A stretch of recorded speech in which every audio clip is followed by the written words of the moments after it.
Hi everybody, my name is Josie and I am an Apex streamer. I'm a new gamer. I started when I was about 22 or 24 actually, so it's only been a couple years since I've been a gamer.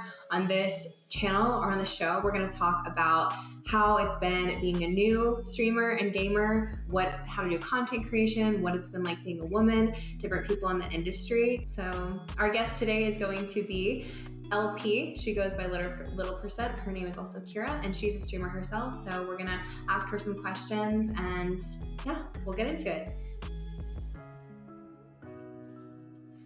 Hi, LP. Thank you so much for joining and being my guest. It is much appreciated. So you are a Twitch streamer as well, and so I want to ask you some questions, get to know a bit about your journey, dive in a little bit deeper about what your experiences have been about certain situations or scenarios, and yeah, just hear about you and your gaming and your journey and what it's been like. So I guess we'll start with, so tell us a bit about yourself, like how long you've been gaming, when you started streaming, just like an overall about you.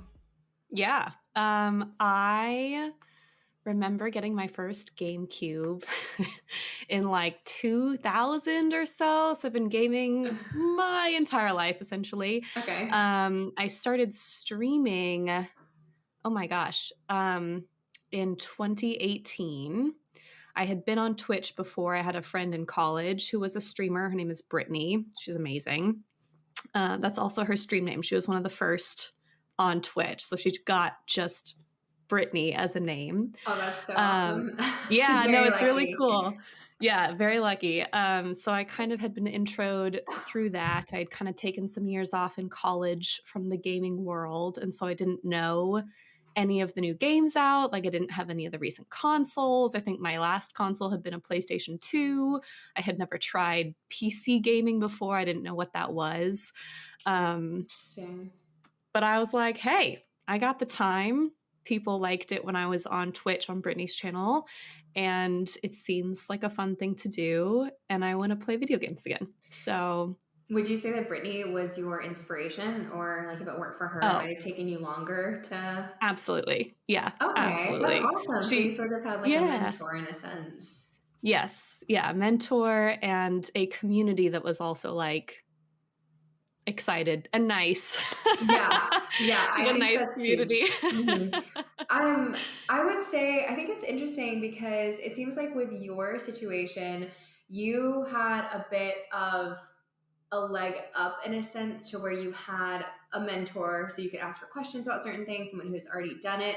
And then also so she was your friend, or how did you guys meet? Okay. Yeah. Did she go to college with you too, or like? Yeah. So the name Little Percent is actually the Twitch profile she created for me. Okay. I was going to ask about that. Okay. Yeah. How the name Little Percent came along. Yeah. So if you're familiar with like sororities and fraternities in the college world of America, you have a big sister. Yeah. So she's my big, which means I'm her little. So she made the Little Percent name because she also does speed runs. So you often do like percent speed runs. So that was what she came up with, and she made it for me. And when I originally started streaming on Twitch, I didn't care very much. Yeah. Honestly though, that's probably for the better, because then the pressure's off. Because when you're so anxious, like I'm usually a pretty like friendly person. I don't feel like I have too much social anxiety, but of course it always creeps up. But for some reason, like when you press that live button for the first time, I was shaking and I was like, why? Nobody's even watching me. Nobody cares. Like I had 0 viewers and I was like, oh my God, I'm live. Yeah. It's so scary. Terrifying. Yeah. So, and I like, people talk about branding all the time. I never thought about the branding. I just was like, this is the name I have. I was like too lazy or uncreative enough, or like too scared, I guess, to make myself my own profile. Like that seemed like such a huge thing to me, and I was like, you're like, I'm good. I'm okay. I'm good. I'll take it. And honestly, like I'm glad, because now we have a lot of jokes. Like my rapper name is Lil P, so like only call me that if you want me to rap. Like people call me LP, people call me Percy, which for a long time really cracked me up, because like people were calling me Percy regularly, and then new people would join my channel And then like a year went by and no one knew that my real name was Kira, which was fine. You Yeah. know, like at the time I was like, I don't want anyone to know who I am. But then people just started calling me Percy, and then there was a whole big confusion of like, your name's not Percy. That's wild. I didn't know. So it's been fun. It's been really fun. It's funny that you say that too, because I had some of the best connections and conversations where people would share things with me that were so personal and private. And I'd known them for like a year or so. I would consider them one of my best friends of all time. And I didn't even know their real name until later, you know, because you call them by their game name. And even when you see them in person and you call them by their game name, and everyone's like so confused, or if you meet the family or friends and stuff, like some people know you as one way, some people as another. I kept mine as just Josie. I was Josie Quinn because I just thought it was simple. I wasn't as creative too. I was like, I don't know a name, and then I feel like I'm gonna get stuck with something, or it's just, I don't know, like, and that's my name, like, why not? I just thought that'll be easy, but it's hard. Yeah, it's really hard. That alone is such a difficult step. And when you're starting streaming, there's like so many steps, and you're just like, I just want to get on the camera and do the thing, and I don't want to do all these other steps. So yeah, I think a lot of people, the hardest thing is just doing. I have so many friends and know so many people who I call it analysis paralysis, where they'll do all this research, or they think about it constantly, they talk about it all the time, but nobody actually does. Yeah. And I think it's that's the hardest part, right? Just starting. So that's why for me, whenever I'm debating doing something, I always just go for it. And I'm like, I'll figure it out later. But sometimes, like, I think either strategy works as long as you actually just do it. But like, sometimes it's worked out for me because at least I have a starting point, at least I'm somewhere. But then sometimes I'll be like, oh, I wish that I had put more time in this, or, you know, like I left all these other things out, or I didn't plan as well as I should have. So Totally. Yeah. I think when I started it was like, just do it, just do the thing. And then, you know, kind of got like a couple months in and was realizing like, oh, I kind of bit off more than I can chew. This is a lot. Let me like backtrack a little bit. And then, you know, even like a couple months later, it was like, oh, I got to backtrack again. Like I didn't even think about all these other things. And, you know, you learn as you go, which is fine. And so now I think I've learned so much, and then I don't know so much. Yeah. That I now am in analysis paralysis, where I'm like, I know all these things about Twitch now. Like, what if I do this and then this happens? And then you get, so it's a balance. You go to the loophole for sure. What do you think was the hardest? Because you're so right too about all the loopholes. Like, even somebody who says, oh, well, you just come up with a name. It's pretty simple, but you have to think about it's so much more than that. It's like, because that name then defines your brand, and then you have to get the handles for it across all your socials. And then what if there's like an accidental, you might, like, you're saying something that you didn't mean to say, or it rhymes with something, and then you get called something else and you get to choose it. So you want to do it right. Like, and then that's just with a name. And then also getting started, and then like your emotes, and then, okay, what do I want to represent? Like, who am I as a person? What do I want to get off? Or how do I want to give off myself? And then how can I attract the ideal person that I want to? So it's so much, you're so right when you talk about the stepstones. What for you, if you could, I'm sure it was a couple things, but what was the hardest thing about getting started, would you say? To be honest, I didn't even have my own computer when I started. That's a challenge. Yeah. that's for sure. So I was like, eventually I'll get the funds for my own computer. But I was living with my sibling at the time, a couple other people. You know, like, if you have ever lived in LA, you probably live with 5 people at one point in time, which I did. And he had a computer. And so he would go to work in the day, and I would lug all of his computer pieces into my room and then set up my stream, and then stream from there. And then when I finished, lug it all back in.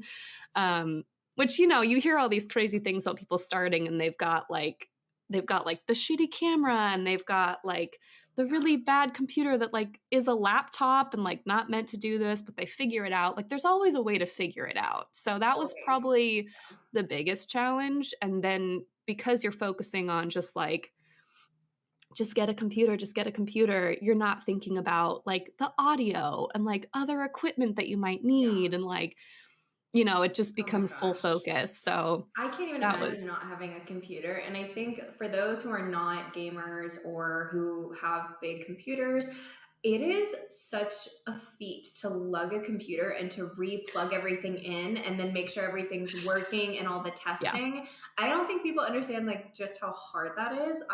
My boyfriend has helped me. He helped me pick out my computer. I got really lucky too because you do have to have a strong computer, especially to play certain games if you're a PC Yes. gamer.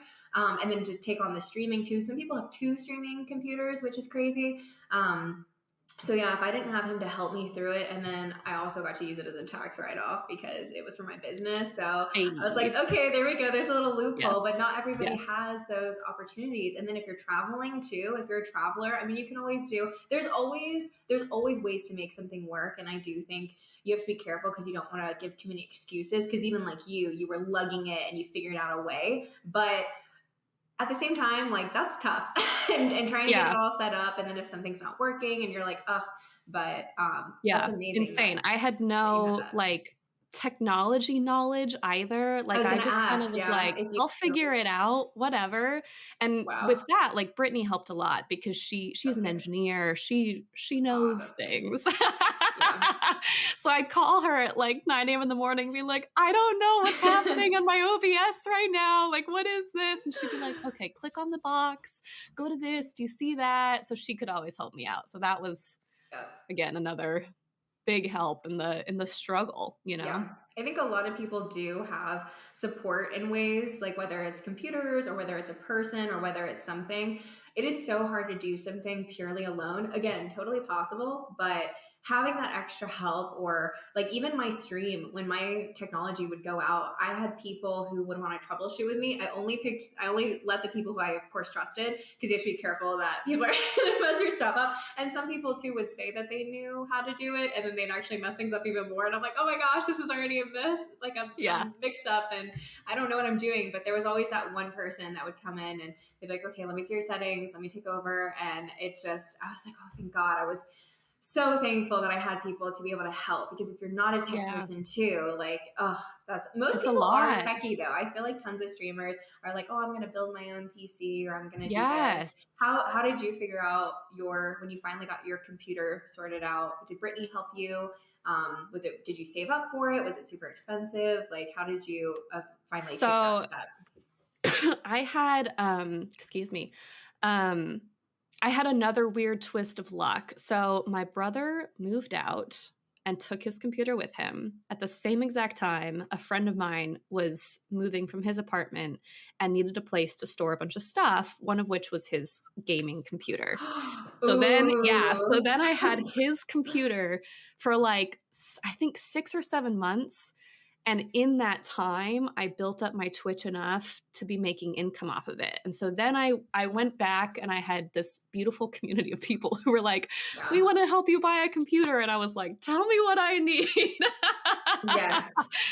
So I'm sure everybody had their own thoughts on it too. Everybody had opinions. Like even when I was just getting a headset, which my community was very sweet to get me. I have it plugged up here. I haven't been using it during like calls, but I use it for gaming and everything. And they were like, no, you want Logitech, or no, you want the Astros, or I had this experience, and everybody has to chime in. So it's helpful, but also sometimes it's a lot of noise. Yes, it's a lot. No, it's a lot of information overload, and it contributes to the analysis paralysis thing we were talking about. But so I kind of stalled for a couple months and then was realizing that the income I was making was enough to buy like a medium range one. So I was like, okay, now I can kind of commit. So I had, you have your like 2 or 3 like very particular people you can go to that you know in your community. And so I sent the 3 of them messages and I said, give me the options and I will do the rest. I'll figure it out. But like, tell me how you feel. Yeah. So, and then with that information, I was like, all right, I can figure this out. But it was a process. It was a big process and very lucky again. Which computer did you end up going with? And are you happy with it? So, hey, very happy with it. Love my computer to bits and pieces. Do I know what it is?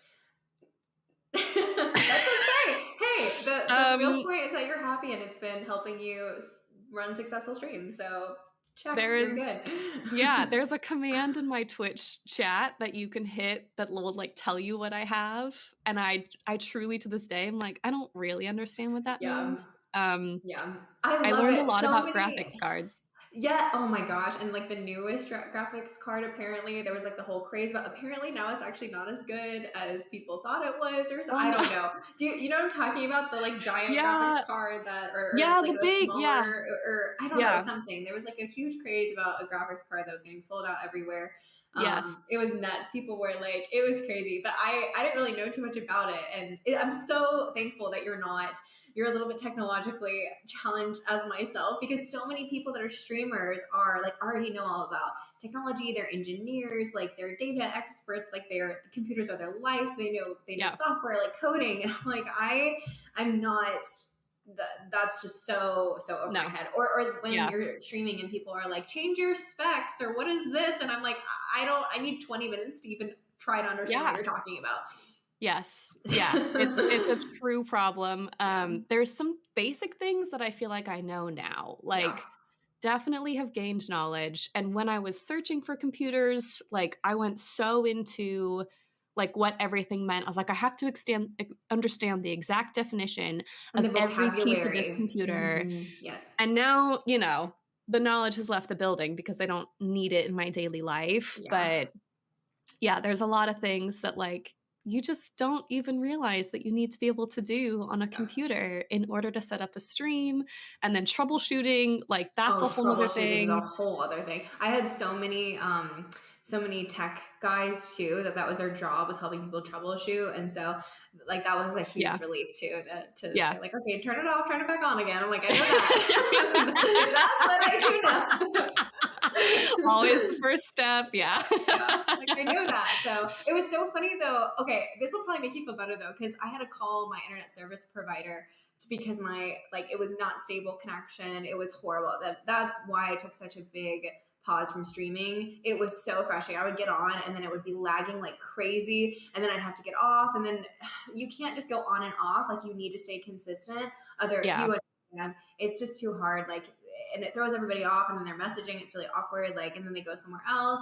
It's a lot. And so that was happening like very consistently. So frustrating. Called them like 20 times. But when I was talking to them about like the Wi-Fi and the router and changing different things, and I actually felt like I knew though a lot more than I realized as I was troubleshooting with them. I don't know if you've had an experience like that, but I was like, no, it's definitely not this. I already checked this.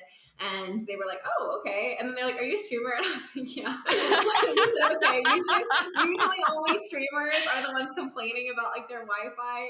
It takes so much power. And on that note too, like you might be in a certain part of town and the internet's not that great in that part of town. And you don't know until you're there. And then you're like, oh, so there's a lot of hurdles, I think. I did see somebody who, I don't know if you're on TikTok, but I saw there was a guy in a van who was a streamer and a gamer. And I was like, okay, so there's also ways around it. I really want to know a bit more about how you're able to travel and do that. I don't know. I would love for you to send me whoever that was, because like for the longest time, and by longest time I mean like last year of pandemic, essentially, I was like, what if I just got a van and like traveled around? I know that people do that. That's what I said. I and everyone's like, you can't do that with your computer or anything. And then I saw, and even my boyfriend, he's like, no, that's not possible. And then I was on TikTok and I saw the guy and I was like, look at him, like he's doing it. And so I'll send you, I think that he has a whole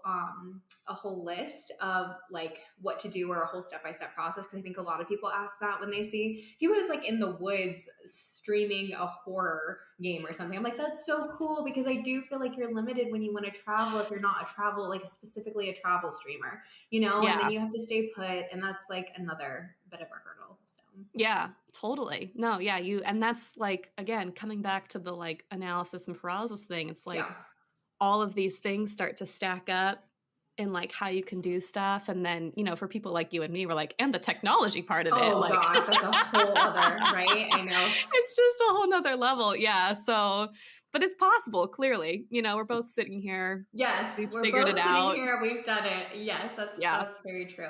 I Yes. do want to talk about. So, when did you see? Because it looks like you've mainly grown from Twitch. Like that's where you've gained. Have you used other platforms? I know that you have TikTok, but have you really like is Twitch the main place that you've gotten the majority of your discoverability? Talk to me about Yes. Yes. And that is like unheard probably of. the Unheard probably of the for biggest Twitch. mistake that I've ever made. Oh, Like, really? Okay. yeah, because now, see, I've gleaned knowledge over the years. Ooh. It's stacking it up on top of everything. Technology took long enough. That's Took enough long by enough, itself. yeah. Now, see, I learned the tech part. Now I'm trying to learn the social media part because I did basically grow through Twitch. I had a YouTube channel for a brief moment. We still talk about it on my Twitch channel and how it died very abruptly. Your Twitch channel is so savage too. Like they will always remind you of where you failed and why you Oh, yeah. failed. But it's all out of love. But you can't hide anything. Cutthroat, yeah, cutthroat, yeah. So, yeah, we have a long list of things that people like to bring up. But there was that. There was.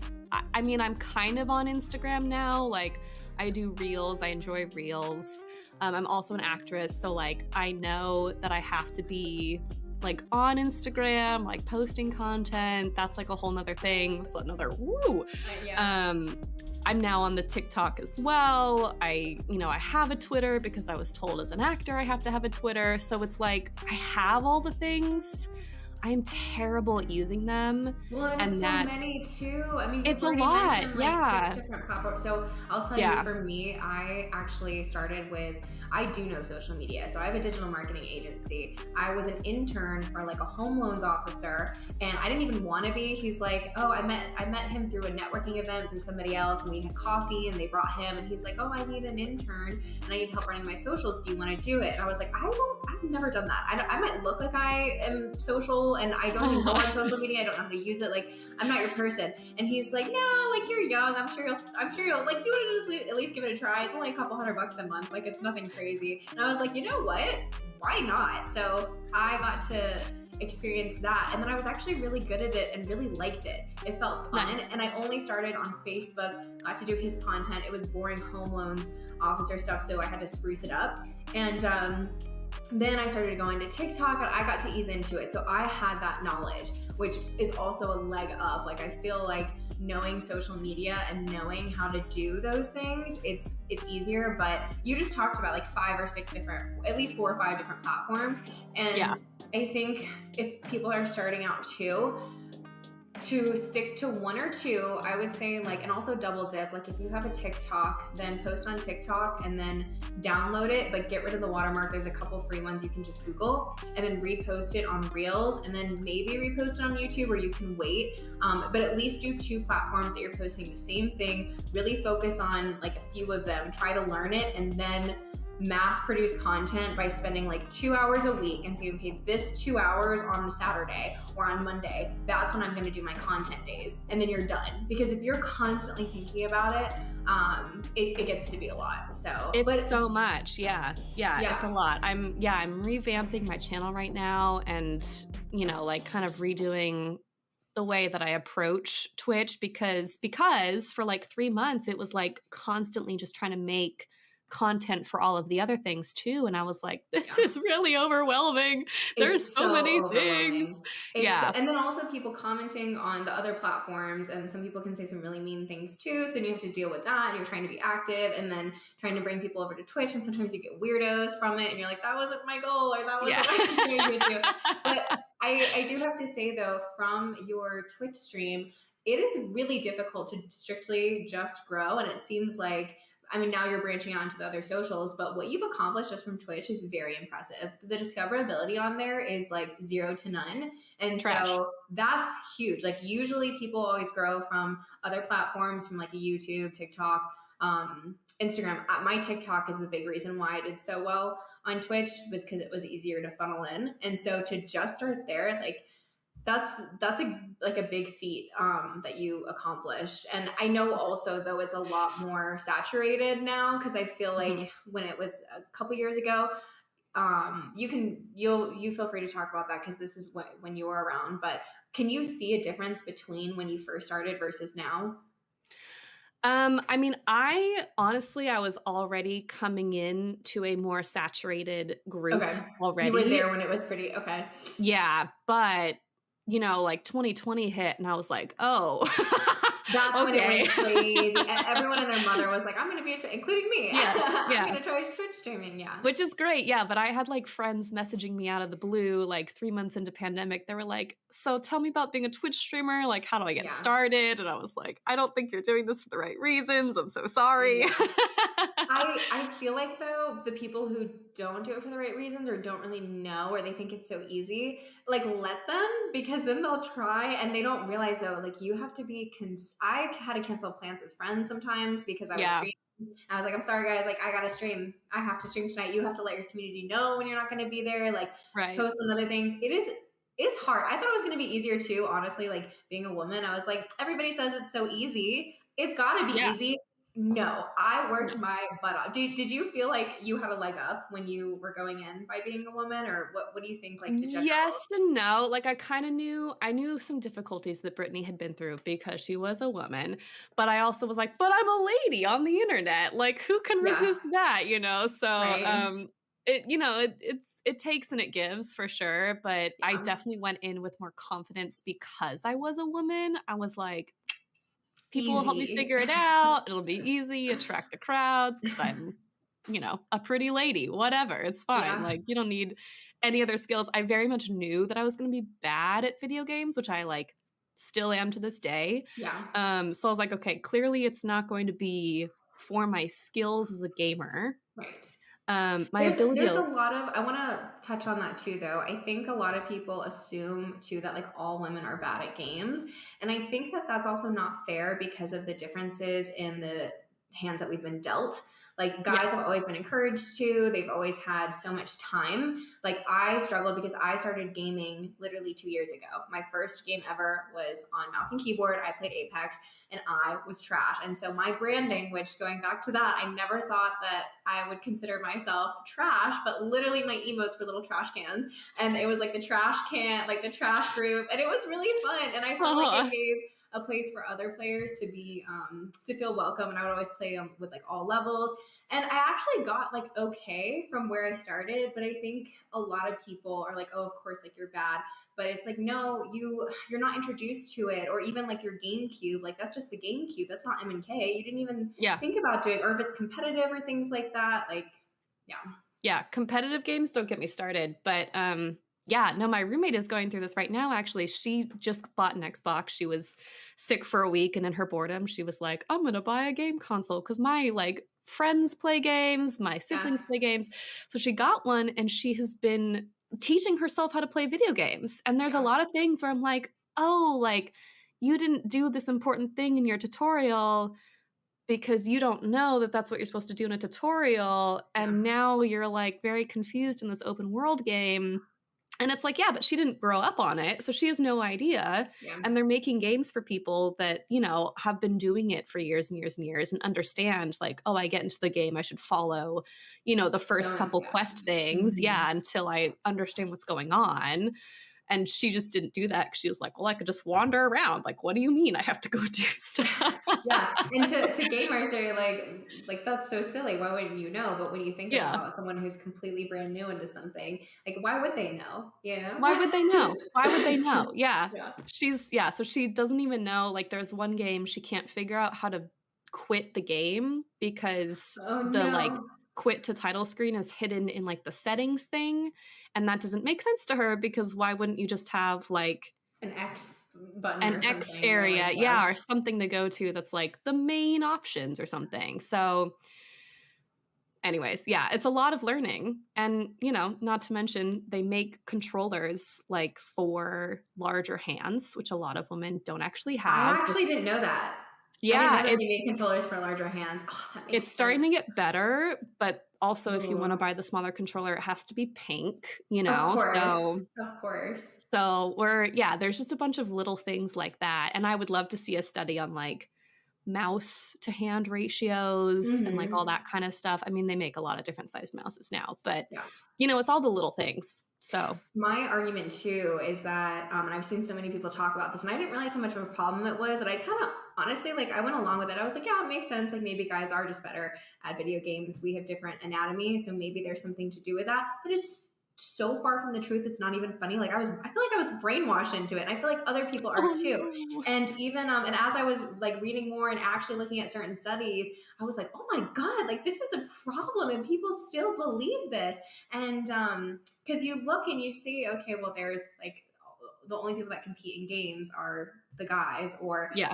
but that's, again, there's so many other reasons. And even with keyboards, if you look, women are typically better at fine tuning, like fine handling things. So when it comes to a mouse or something, that's why we're better at sewing, because we can put like the needle through, we have more patience. But when it comes to something like a mouse, those fine tuning skills actually should play better over in a video game if you're like trying to move fast. And there's so many little things like that where you're like, I didn't even realize that, And Totally. also the anger issues too. And for like emotions, a lot of times it's like, oh, women are so emotional, when really women and men handle their emotions, if anything, women are less emotional in certain scenarios, and they can do like problem solving and strategy. It's so much more than just like getting on there and like shooting properly or whatever. Raging. And raging, exactly. And so, Yes. yeah, I could talk about that forever. It drives me nuts. I could as well. Yeah, there's a lot of misconceptions and a lot of society things that go into it. So does your stream, my stream has occasionally even said things like that. And so I try to educate, or they'll say like, oh, well, you're a girl, like you're even being a streamer though, the conception like, oh, it's going to be so easy being a woman. Why are all the top 100 streamers men except for one? And I'm pretty sure it's Amaranth. She's like the highest. And even her, she does do sexual content. But even her, if you look at, she streams longer than anybody. I think she has like the longest streaming hours. She works so hard. And I remember when when I first came on and I saw her, and I was like, wow, like not my kind of content, like not what I would do, or not really what I'm into, but mad respect, especially from that marketing side and the back end that I know. And seeing her work, I'm like, she's earned it. Like she's got some good strategies, and she knows what she's doing, and she puts the time knows. in.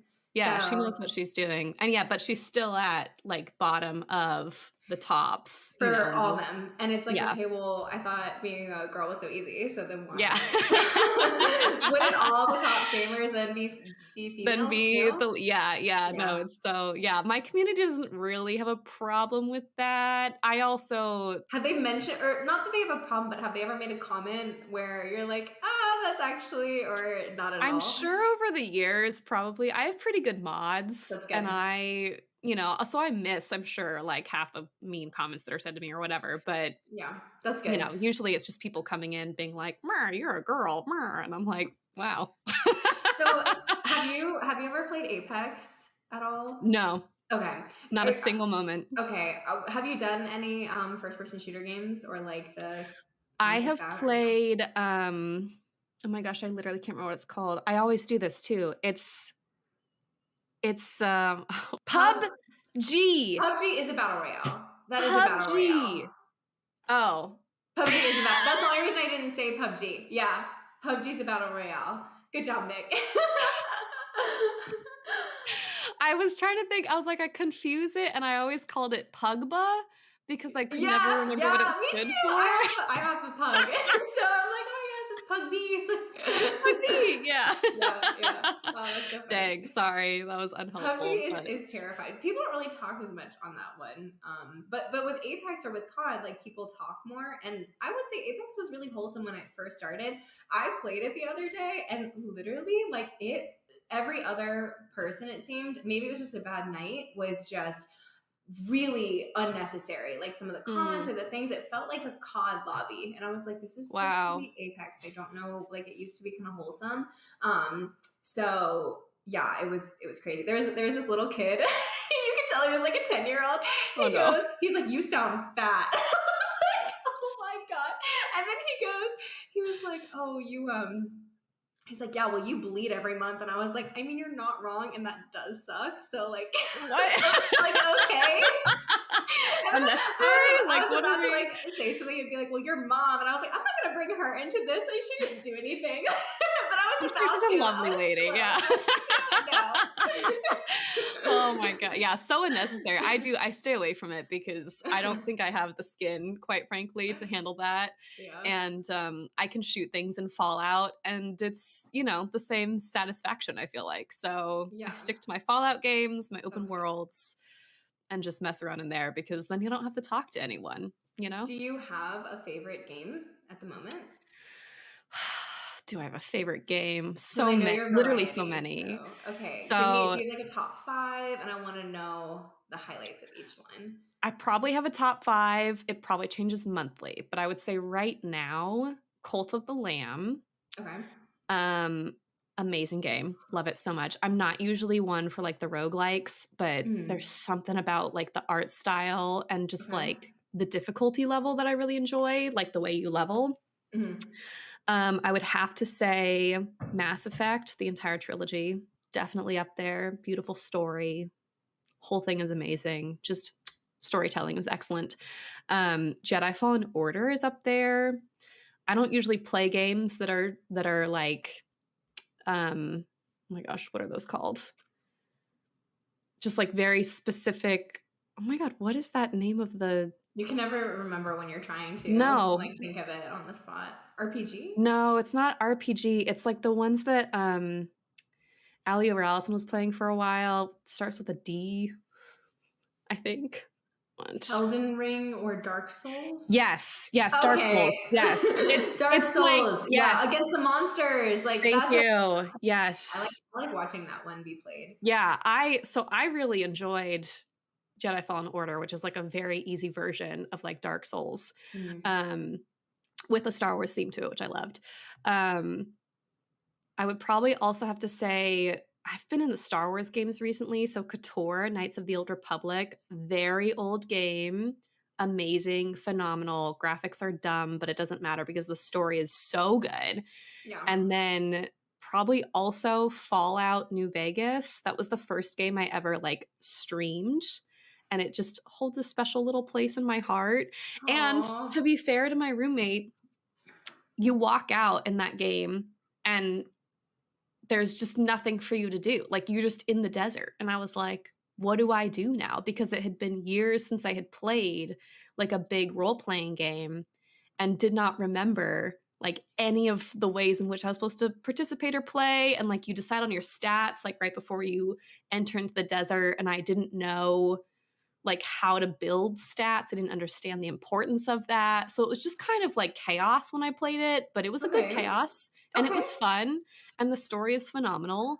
And I fell in love with the Fallout franchise. So, get into it. Play video games. It's fine. What would you say, like, how did you know which genre, or for somebody who's not as much into the story games as much, like what would be your argument as to why that's the best, or like why does it attract you? Probably because you can kind of do whatever you want to do. Like I remember playing Oblivion was like the first like big RPG open world game I ever played. And I, in a very, very classic way of playing the Elder Scrolls games, was a sneak archer. I didn't kill anyone with anything but an arrow the entire time that I played it because I was too scared to get close to the monsters to like hit them with a sword. I know what you mean. Yes. Yeah, it was scary. I was younger and I just remember being like, oh, it's so cool that I don't have to fight hand-to-hand combat. Like that is the most amazing thing that you could have told me. And so then from there on out, it's like you play other games and a lot of games, like you kind of have to be an archer. Like I'm playing Horizon Zero Dawn right now and they want you to be an archer. And I actually prefer the hand-to-hand in that game, which is a very weird like twist for me as a gamer. But yeah, I would say like that's the best part is that you get to choose how you want to play it. And then you just get to learn a story. Like that's awesome. That's cool. That definitely makes a lot of sense. So yeah, I know you talked too about your community helping out and making some money through it. I know a lot of people struggle with monetizing their Twitch channels. Do you have any tips for it, or like even being a full-time, like if you were to be a full-time, are you a full-time streamer? I'm not full time, Okay. but I having that Twitch leak come out and seeing how much people make, I make a lot of money from Twitch in Yeah. comparison to what most people make. Yeah. Yeah. What would you say, like, for tips for anybody who might be looking to monetize their channel? Do you have any like strategies that you've done, especially because you haven't gotten community from outside? Like, it's been pretty strictly through your Twitch channel. Yeah. It's a hard question because there's so many things that I would have done differently. Like I Okay, would have let's do grown. both. I like that. Okay. So what All did right. you do right? And then like that's what you said was good. And then now looking back, what would you have done differently for someone who might be trying to monetize? So I like to think of my Twitch career in like a very long timeline. So I'm just kind of gonna like timeline it for Yes, you. that sounds great. The first 6 months, I would say, I was very like, yes, monetize. Like, let's go. Like, let's make some money playing video games. Like, that just sounds like the dream. And that was a mistake. I would never do that again. I would instead focus on building your brand, building your content, practicing just being on screen because it's terrifying the first couple times you get on. Why is it so Just scary? I Why don't is know. it so I scary? don't know. Everyone I've ever talked to says the same thing. Like we're all like shaking, and that's Yeah. when no one's watching you. No one's watching. It's No one fine. even Yeah, it's sees fine. you, and But you're like, but oh my practice, you know, practice. People God. hate like looking at themselves and watching Yeah. themselves back and like hearing themselves talk, but you need to learn that as a skill so you can like evaluate your Improve. content, what to post on other things, you know, like that's a whole skill to build. Yes. So don't do that. Once you feel like you have accomplished that goal, then it is time to start monetizing. So I did 6 months of trying to monetize. It did not work. It was like Okay. like Do the you think you were biggest too flop. premature? Like you were Way too starting too early? premature. I Okay. had like 3 viewers, maybe 5 on a good day. Yeah. And you can't keep coming back to the same pool that's not giving you money anyways, you know, like Yeah. no one was giving me money and I just kept asking them for money and it was like, why are you doing that? They don't have any money to give you.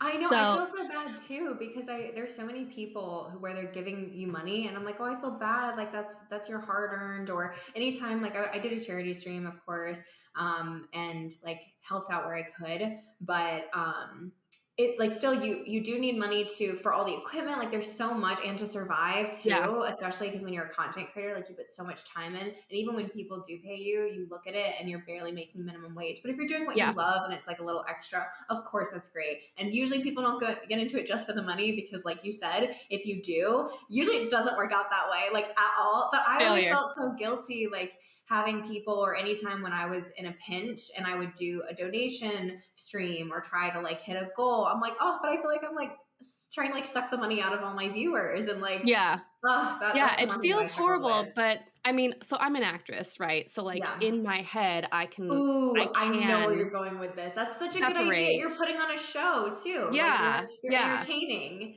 in a sense. And I want to get paid for that. my acting, so I want to get paid for any entertainment I provide, and so therefore, because you're a professional. We're professionals. Yeah. You have to approach it at that level. Yeah, and people which subscribe means, to watch you, or they donate. No one's forcing them to do anything. Nope. You know, and maybe if you There's run no a couple things to like push a bit more, then like that's fine. But and usually I have seen a couple people like force. It does not go well. It's very awkward. It and doesn't. Like, so and then it makes people not want to as well. Yeah. It makes people really uncomfortable. So, and that's, I think, in my first 6 months there, I was kind of like trying to force it because I was like, well, I'm here, like I might as well. And then I kind of took a couple months to like reevaluate what I was even doing and like, you know, help myself make content better. And then once I kind of got good at it, I was like, oh, right, I can ask people for money to do this because What did you notice when you were reevaluating though? Like where did some things click and what you changed? Definitely growth. I definitely had more people watching. People were asking for me to be on more. I had come into like realizing I needed to stick to a schedule. Like I was really committing like specific hours to it. I was giving hours outside of streaming to, you know, like build my content or like hash out ideas. Like events were happening. I was finishing games. People were recommending games for me to start. Like it had just kind of like picked up enough momentum that I was like, okay, this is something I'm doing regularly now, and I would never not do regularly. It seems like you listen to your So audience. Like your audience was suggesting games, your audience was suggesting you to be on. It seemed like you yes. listened to what the people were asking for, which seems Yeah. simple, but a lot of people don't take feedback, or it doesn't click for them. Like, oh, this is what Yeah. people want. I should do this. I should literally listen to them and do what they're saying. Yes, So. absolutely. Yeah. I will say there was one particular audience member who like for a year straight asked me to fix my audio, and I did not. And once I finally did, it was like everything got better exponentially. and the audience member was just sitting there like, I told you. I've had a couple instances of that too, but you gotta pick and choose though, because again, Yeah. you are constantly getting people, especially when you mention you're not good with technology or you're not like as good of a gamer, then people are like, oh my gosh, like this is how you get better. Like there's so much Yes. information, and sometimes Yes. it's welcomed and sometimes it's not, which also is like, I know some people get really upset. It's usually people who've been gaming for a while and who like know the game when people backseat game. I loved it because I would get some incredible tips I never would have gotten, but also I had only started gaming for like, that was when I was brand new to gaming. So I always invited those kinds of things, but I totally understand where some people like don't like, and I would say, hey, I welcome this, but not as many people do. So, but I'm telling you that if you do have some suggestions, like I'd love to hear them. But if someone doesn't say that, don't be backseat gaming. It's really rude. Yeah. We have like a 0 tolerance on my channel, mostly because a lot of times I'm doing a first playthrough, and the struggle of watching me figure it out is like what entertains people. Yeah. So it's a very strict. Yeah, no, it's great. Like I am a pretty good problem solver all in all, like outside of technology usually, but so I can usually figure it out. But then sometimes I'll do it wrong, but I still get it. And so that's like the joy of the entertainment of it. So for me, it's actually like way against my branding to tell me how to play a game. There you go. Which is why my mods are so like, they're so good because they will. Great. I love it. Having a good mod is so like, oh, it's so appreciated. Like my one mod that I found, I don't know what I did to deserve him. He actually went to my rival college, and we always joke about that. No like way. We are rivals, like full blown, and we laugh about it a lot. But that's cute. I didn't need any other mods besides him. He was at every single stream. Like, and it wasn't even, some people are like, oh, well, maybe they have a crush on you or something. Like, no, he was, I had a boyfriend, was really like involved. Like we gamed a lot, like just genuinely wanted to be there, which is like a concept, right? Someone actually just wants to hang out with you. Crazy. Wild. And I don't think he missed a single one. And it, to this day, like means the world to me. That somebody who went to a rival school that I met from a game online, like followed me, and he's got one of the first badges too. Like I don't even think he understands just how much he means to me. And I haven't streamed in a bit. And when I start streaming again, like I can almost like tear up. I'm so thankful and grateful for this human being. And like I stopped streaming, and when I start again, I don't know if he's going to be there because of course everyone has their own lives, and I was really consistent, and then I had to take that break. And then when I come back, like he probably had something else, and I'm just like, oh, like I get if he's not, and that's fine. And he still occasionally messages, but at that time for him to be that involved is just like, I can't believe it. Like, I'm so thankful. You get that one. And I have a similar someone came on, stayed with me through every single stream. Eventually, I just modded him without even like asking him permission. Another thing I would not recommend. Like ask people if they want to mod. Ask them. Like you can ask. It's okay to ask. And then he was there for so long. And then, like life happened, and he told me what happened. And then every once in a while he comes on and he's like, hey, and I'm like, oh my God. Oh my gosh, I know. There's a few people that do leave, and for whatever reasons, and then when they come back, you're just like, It's the best feeling. And they're, I feel like they're always in the back of your head. Like these people too might not realize like, oh, you haven't talked in a while, but for me, they'll always pop up randomly. I'm like, I wonder how like so-and-so's doing, or I wonder how, like there's this one guy who I met on Apex and he was in my stream and we were chatting and we did a New Year's stream and we did like a drinking New Year's stream and we had so much fun. It was a really good time. And we were really hungover the next day though. And he sent me money to get ramen to like Oh feel my better. God. And I was like, he's so thoughtful. And he worked at Best Buy and got like deals. And it's just really thoughtful. And again, like it's not even like a sexual thing. Like everybody knew I actually was a little bit concerned, which is crazy. I was concerned of even mentioning that I had a boyfriend because I was like, people aren't even going to give me the time of day. They're not, because like even the idea, like I at least want to get them in and then they can stay for me. But like I was worried that they'd immediately turn around and leave because that's happened to me before. Yeah. Which sucks. Like that really freaking sucks. But then I was like, you know what? No, I'm at the point where I don't care. Like I'm going to attract the people that want to be there for the community and be there for me. And since I had that switch too, then I realized, okay, wow, this is amazing. Like it's not, there's no other intentions. But it's crazy what some people will do. And I'm like, oh, like, and I think about them all the time, even if they're busy. Like, it's awesome. I do too. Yeah. It's crazy how, again, someone whose name you don't know in real life, you're like, yes, I wonder how like X went, or like how this thing turned out, or like what they're doing today, you know? Yeah. Seriously. And it's crazy because when you're connected to so many more people online, which I also think this is where the world's going. I think the pandemic really put things into perspective for people, and everybody wants to work from home. Like people are we're more connected into like the web world more than ever. But I think there's pros and cons to it. But I do think that there's like, I have met some of the most incredible people that I never would have met if it weren't for this kind of like in the gaming world or being around them, you know? Yeah, absolutely. Really yeah, it's wild. Okay. It's wild. So I'm sorry, we got a little bit off track. So we're talking about monetization and what you learned, and you're talking about the 6 months. Super off track. Okay, let's bring it back. We did. We went wild. Yeah. So okay. So monetize. So yeah. So I kind of just realized that I was offering something to people that, you know, like people pay money for. They pay money for entertainment. Period. Like no matter what kind of entertainment it is, and I was offering something specific. Then I went like very normal Twitch things to do. I offered goals, you know, and then incentives once you hit the goal. Yes. I think that that's a great way. I think that the analysis paralysis I had about that was actually a really good thing, because you don't want a goal that is too big, like period. Yes. For sure. If anybody's out there who's thinking about streaming or is a streamer, you want to do micro goals. So like even whether it's follower count or money or subscribers, whatever, start with like 5.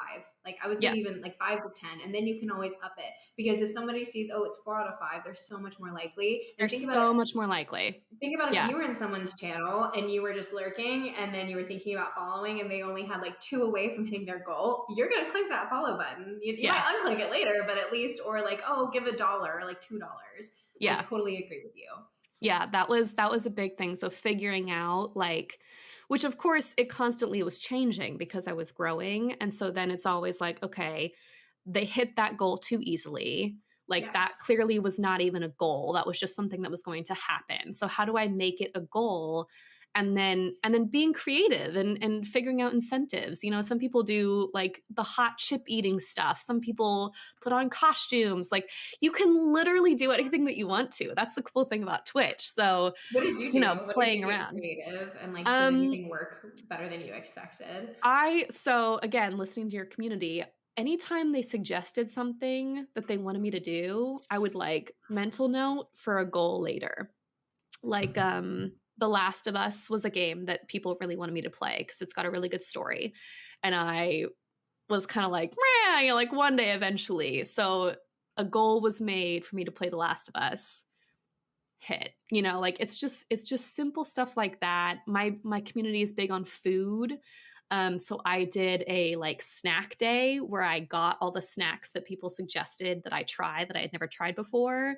So I had to hit a goal for that, you know, like it can literally be anything. Like we did a Bob Ross day. Those are like a big thing on my channel now. People love Bob Ross days. Yeah. Playing a What are certain Bob Ross game. days? Do you dress up as Bob? Do you like do I don't do the painting? dress up. No, I just paint. We put them on. I put on some Oh, really that's nice classical music, awesome. and then I put on a little paint and smock, and we just sit there and paint together. And if people Happy want to little do it trees. too, yeah, we do You happy make little some happy little trees. trees. It's so nice. Oh, It's one of my I favorite love things on there now, actually, to do on Twitch is that. Bob Ross Okay. days. So that brings me to something where when you try new things, because like I tried to do a makeup stream where I have a couple of days as well, or people who are interested in possibly becoming trans.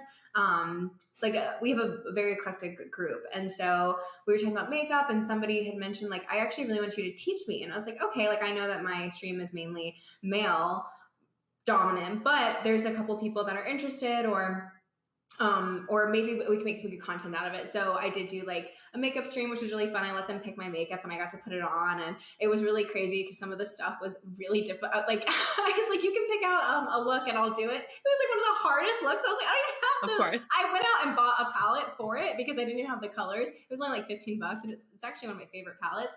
But still, like I was like, I don't know if I'm doing this right. And then the camera like trying to see, but I can't remember. I tried something else that was something that I was like, okay, we'll mix it up, but it didn't go well. Like I didn't have as many viewers, which happens. So like, did you ever have something like that happen? And what made you, has that ever stopped you from not trying new things? Did you ever have a mental block on that? Yes, I'm sure it's happened. Do I remember them? No. That's good. That's good. Yeah. I can't even remember the ones that they were. Yeah. Yeah. It doesn't really matter. It doesn't it's like matter. how I feel about it. Like if you tried it and you liked it and people seem to have good feedback about it, do it again. Like Bob Ross, like had no idea. A good example is this game called Unpacking. It's like a very much not in the usual tune of things that I play. It's like this very chill, quiet game. And I was like, we're just going to do this because I keep hearing that it's really good. And it was like one of the favorite games of all of the games that I've played for my community. But I was like, this doesn't make any sense. All of you play RPGs. Like, this is not anywhere related to that. So I don't know. I guess my comment on that is like, just try it. Just do it. I think like the moral of the story is that whenever you're trying to push towards like monetization or growing, you usually just grow organically. When you're authentic self, you listen to what people want, you try different things, and then you adjust accordingly. Like it's just very simplified. And if it doesn't do well, who cares? And sometimes even if it's something that's different than what you normally do, you might have even just had a lower Twitch night anyways. You know, like there's so many variables. Yes. If you feel like even if it was a low Twitch numbers or whatever, that you put on a good show and you felt good about it and people want it back again. Yeah. That's it. That's all you need. If you have one bad Twitch night, fucking ignore it. Just ignore it. Ignore it. Yeah. How many times? Literally ignore it, because the weeks before you were doing great, and just because you had one means nothing. I will say something that I have seen in other streamers and that I have reproduced in my own channel is promote it, because I was really bad at like promoting that like something special was happening. And once I figured out how to do that well, it was like everything that I did was successful then. And so then talk to me about that. How did you figure out how to promote it well, and when did things start to click? I think there is a timeline to promotion. What that exact timeline is, I feel like I kind of feel out for myself depending on how big the event is. Like charity streams, I'll do like 2 weeks in advance because I want to make sure everyone shows up for like a little bit of time. Yes. If it's something a little bit smaller, like, oh, we're doing like a special game, or like I'm doing a cooking stream, or like some event stream, usually it's like a week and a half out. And it's across all the socials. And I just make sure that I get something on Twitter, on Instagram. You know, now I would maybe try to figure out a TikTok thing. I don't know. But, and then my Discord, and just give like 2 or 3 updates about it, like starting a week and a half in advance and going through. I do talk about it on the Twitch channel as well, obviously like promoting it at the end of your stream, but that was something I was really bad at. And I know it sounds really simple, but no, those it's hard little to things promote make yourself. a huge difference. Yeah, and also you have to be careful because you don't want to overdo it or under. There's a balance, and even still, it goes back to what we were first talking about, like something as small as finding your name. It seems so small, but all these little things add up, and there is more attached to it. And imagine not doing a good job promoting a charity stream, and then no one showing up, and then not being able to give to charity. Like, and then and then you're like, wow, you know? I've really, yeah. So everything in balance. And just like make sure that you're authentic to yourself, and it's okay to self-promote, and it's okay to get paid. Yes, I love that. So I was gonna ask for final words or like final pieces of advice.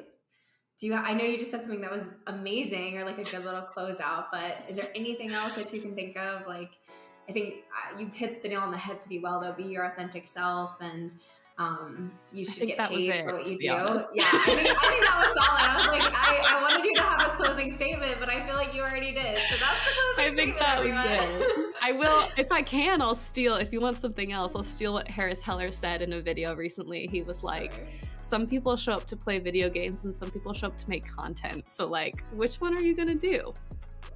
I love that. That's so good.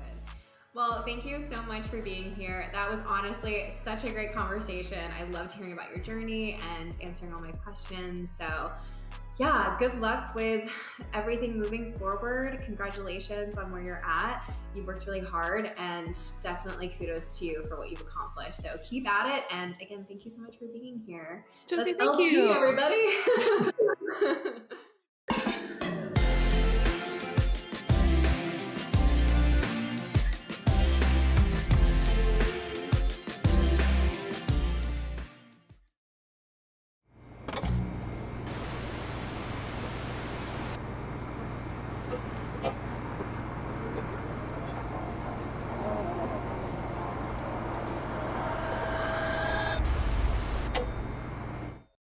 What's going on, guys? We're back for another episode of Throne Breaks. It's episode 3 of Throne Breaks today. Today's episode is a fun one. We got another guest on. We're knocking him down. Speaking of knocking him down, we got the Beantown Breaker as our guest this week.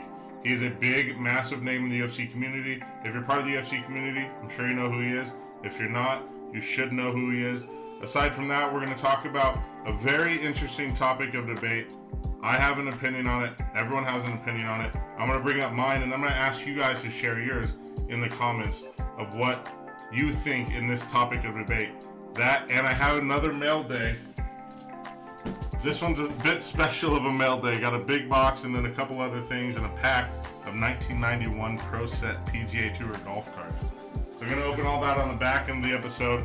Stick around.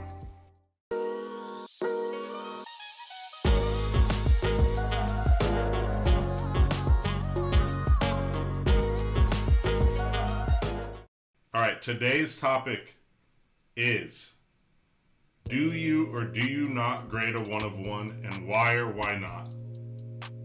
I am on the side of I do not, unless of course, and this is across the board, it doesn't matter if it's a 1 of 1, doesn't matter if it's a base card, doesn't matter if it's 1 of 1,000, across the board, if you're going to PC it and you just want protection, then grade it, slab away. If it's a 1 of 1 of a guy you collect and you don't plan to resell at any point, slab it up. Get it in protection, get it in the sleeve, protect it. Doesn't matter who or what it is, protect it. Get it in one of these cases, a card holder, and it's good to go, right? So before I give my answer, if you're PCing it, grade it. If it's not a PC piece and you're looking to resell your 1 of 1, don't take the risk of grading it under a 10. The card itself, there's only one of those cards in existence. Only one single card in existence.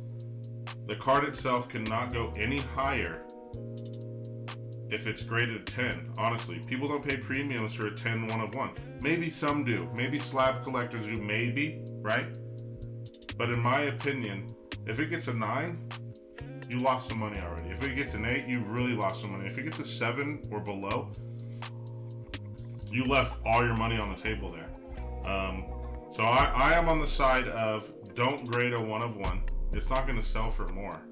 It's raw. There's only one card that exists of it. Sell that thing raw if you're looking to sell it. If you're PCing it, slab it up. If you're PCing anything and you want it protected, slab it up. Like I said, doesn't matter what the card is, who the card is. Matthias Steibel, Mosaic Base Rookie, PSA 8, right? This was someone's PC. They're no longer PCing it. But slab it up. If it's a card you want protected, slab it up. But if you don't care and you're looking to resell, well, what do you mean protected? Why wouldn't I want to sell my 1 of 1 protected? Or why wouldn't I want to protect my 1 of 1? You do. But if you're going to sell it, you don't have it for too long. Just do what you do to protect all your cards. You know how to do it. Sleeve it, top load it, one touch it if you want. I'm not a huge one touch guy, but it makes sense for a 1 of 1. Just do what you do to protect that card. I'd say don't grade it. I'm interested to hear what all you say. I can't wait to see in the comments what you say. I don't know who's watching during live. I would love to see interaction there. But let me know in the comments. Do you or do you not grade your 1 of 1s, and why or why not?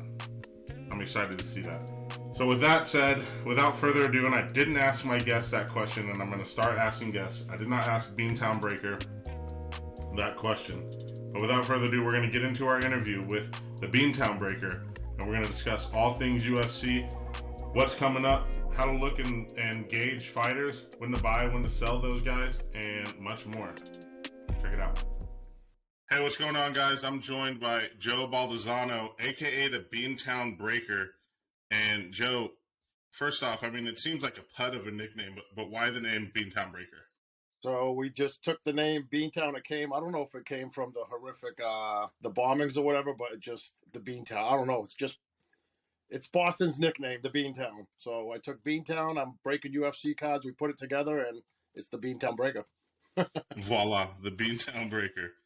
So what got you into, I know you said you're breaking now, but obviously you started collecting first, right? So Correct. So what got you into collecting, and how long have you collected for? So I used to collect as a kid, like between 8 and 12 years old, got out of the hobby, and about 3 years ago, I got back into the hobby. So Derek, I used to play a lot of poker at Encore, and Derek over at the Blez was one of the tournament directors, and once he left Encore, he ended up going over to the Blez, and I found out he was over there, so I joined the YouTube, and I started getting into breaks with the Blez family. So I started with football, basketball, and then eventually I crossed over, even though they don't do much UFC. I found out that there was a market with UFC relatively small, so I decided to go over to the UFC market, and here I am today, breaking UFC on Whatnot and Instagram. Yeah, man, the UFC market, as you know, I'm very into it as well. You and I talked a lot about that, but going back to what you said about coming back to the hobby like 2-3 years ago, that seems like a very common story. That's how I was as well. Jags mentioned last week he's that way. I think there's a lot of us that kind of collected as kids and came back in. What made you come back in? Was it just seeing the prices and what it was worth at that point? So I have a buddy in town that's a poker player as well, and I was watching him during when it was, the grandstand of being able to flip singles, buying a single off eBay and then flipping it. And he was doing it. He was telling me, he said, "Hey, get in. I'm buying singles. A guy in basketball has a 30-point night. It's going up 30%. I'm flipping it. And eventually I just listened to him, and I found out, like I said, Derek was over at the Blez. I said, I'm going to get into it. And that's what really got me into it.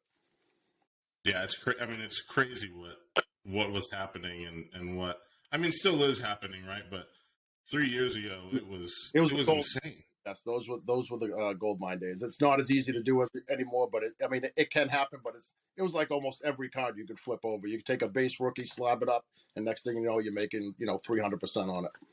Right, off of one 30-point game. It was insane. Yeah.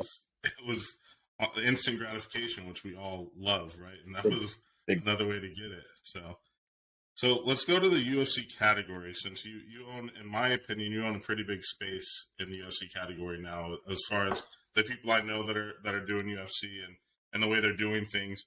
I put you right up there toward the top of the whole category. So where would you say it stands now as to where it came from, right? I mean, even the Topps Museum had Topps Museum collection years ago, right? Where's it at now? Where was it before, and where do you think it's going to go? As far as the cards or as far as the category itself? Both. I would say both. Oh, let's start with the category. So when I got into it, the category was ridiculously small. You know, I felt like Whatnot had tighter measures to let breakers get on. You know, I tried to get on several times with a massive collection and avenues to get wax, and I couldn't get on. You know, so it was tiny. It was like, you know, Chicken 101, who's, you know, arguably the biggest UFC streamer, was on there with a couple other people. Like DNA wasn't even on there yet. Brett wasn't on there yet, which are some of the big on there now. So it was relatively small with just a few names on there that would break. Now you on in the category, you know, it's grown. So there's a lot of, everyone becomes a reseller. You know, everyone starts out buying, everyone gets a big collection, and now Whatnot's letting everyone in. So the category went very, very small till for UFC, it's starting to grow immensely. So it's growing, and I think it's in a very healthy place. So it's we'll see where it goes from here. Like I always tell everyone, well, we need some bigger products to draw in some bigger names. We need. Well, what do we have coming up? What do we have coming up? John Russ Optic coming out, and Immaculate's coming out. So we've seen Sean O'Malley signing some Immaculate cards on Card Auto. So hopefully that was cool. To expand the category. Yeah, I think that'll entice some people to come look harder at the UFC category, right? Well, and I think. Go ahead. No, I was going to say, because look, I mean, you got Flawless, you got NT in the other sports, you can open up, you hit an RPA, you can hit a $100,000 card. You open up UFC, you can hit, you know, a $3,000, $4,000, $5,000 card, and that's your NT RPA, that's $100,000. You know what I mean? So the people that are collecting in those sports, it's hard for them to come over there because the thrill of hitting that $100,000 card or, you know, the triple logo, man, that doesn't exist in UFC. So until UFC can get one of those higher end products, whether they turn an NT line or a Flawless line, being able to drive some of these basketball and football buyers to come on over, I mean, I think the category will still stay relatively small. Now, do you think, this wasn't even a question that I thought I would ask, do you think with the way the landscape may shake up here in the future with Fanatics, do you think someone is going to come along and start creating higher end UFC cards that maybe is licensed through UFC? Like maybe they just go out and get exclusive rights to UFC. They take it away from Fanatics, right? Or Panini. Yeah. And try to compete there because they know they can't compete in MLB, NFL, NBA. Yeah, I mean that could definitely be an option. I don't know we don't know what's gonna happen when Fanatics takes over. No one knows. I mean, we don't know. No one does, right? Many breakers exist. I mean, if they go direct to consumer, we don't know what's going to happen with them. There might not be many breakers, so we don't know what's going to happen. So that's the big question mark that, you know, in behind the scenes, all the breakers are asking themselves, like, what's going to happen when they take over? Yeah, what the hell is next? So everyone is trying to have some sort of exit plan or business strategy to, you know, you got to evolve with times. You got to make changes in your business daily, weekly, monthly, in order to, when these challenges come, you got to be ready to face them head on. Yeah, stay afloat. Yep. So in basketball, you mentioned like a guy has a 30-point game and you can flip the card. You know, maybe that's not happening as much anymore, but you know when it's time to buy basketball cards. You know when it's time to buy football cards. You know when it's time to buy baseball cards, right? How do you know when it's time to buy UFC cards? The UFC, it's so challenging because they fight twice a year, maybe 3 times a year. So the way I do, I always try to find a rookie that's sitting in the cut that's very, very cheap to find that upside. I mean, as we all know, every hype sells, right? Hamzat had the biggest hype out of any UFC card that we've probably ever seen. He had one fight with the number 2 fighter, and he beat him.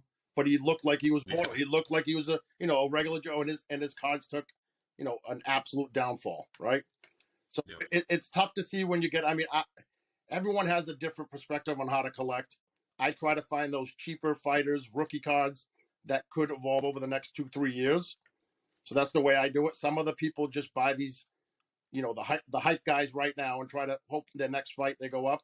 And then you got the other guys that just collect the GOATs, right? The Khabibs, the Connors, We know something going to constantly either go up or stay the same. He's not going to really fall off. So I don't know. It's different for every collector on what you should look for, depending on what you want to do with your collection. I mean, across the sports, the goats are the safe play, right? I mean, we know that, but you look at guys. You say hype guys. Like, would you say Patty is a hype guy at this point, or is he established? Patty's a huge hype guy. Patty hasn't fought anyone. Huge hype guy. Patty's 4 or 5 fights away from really being established the same way he's going to be able to fight with the top 10, top 5 contenders. He's all hype right now, and I mean, it sells. I mean, look at his cards. He's the top selling probably UFC guy right now in the market. Yeah, his name doesn't even have a number next to it yet for rankings. Nothing. Sean O'Malley. It's crazy. O'Malley was the same way. Now he finally legitimized himself after that last fight, but he was the same. Yeah, he finally beat a dog. Sean did exactly. Ilya, another guy, I think you could say is a little hype guy, and he's got a big challenge with Bryce Mitchell coming up. Or did they cancel that one? I don't remember. No, he's got it. So Bryce took that fight because Movzar got hurt. So Ilya, Ilya and Patty both fight on the next card. Yeah, I believe December 12th. Yep. Good card.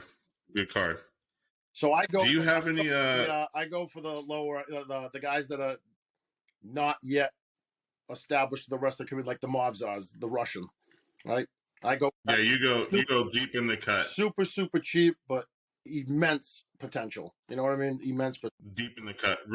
Ricky Simone. You know that name? Yep, absolutely. I think he's got a lot of potential, and he's cheap. Exactly. He's very cheap. Exactly. So, do you have any PC cards you want to show off? I like asking someone to show 1 or 2 cards off. So I showed it to the producer earlier because I got them all. All right. So this is I didn't buy Hamzat because of the hype. I was on Hamzat before, so that's the Hamzat Neon Green. Oh damn! Rookie to 75 PSA 10. So that wow. I'm a Hamzat guy. I got a lot of Hamzat. So I also have Does that card feel 7.5 pounds heavier than you thought it would? I have this guy right here who I think is going to hold the title for as long as Khabib did and go down as the best ever. So Islam? That's an Islam gold first on print that I bought off. So actually, I got in a trade from someone, which was fantastic. Okay.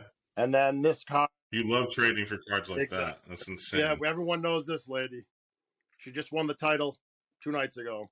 So that's a Wei Lee Octo from Prison, 8 out of 8 PSA 10.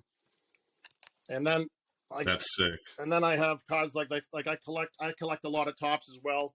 So I'm big into the sketches from Tops. So we got, Connor Tops from Museum, and then we have the Usman War Paint, which is my favorite sketch of all time. Look at that card. Wow. So these comes out of Top Museum. So that one's really cool. Those are my favorite cards in my collection right now. Yeah, that Usman portrait was nasty. Ridiculous. Yeah, that's a great card. Yes, for sure.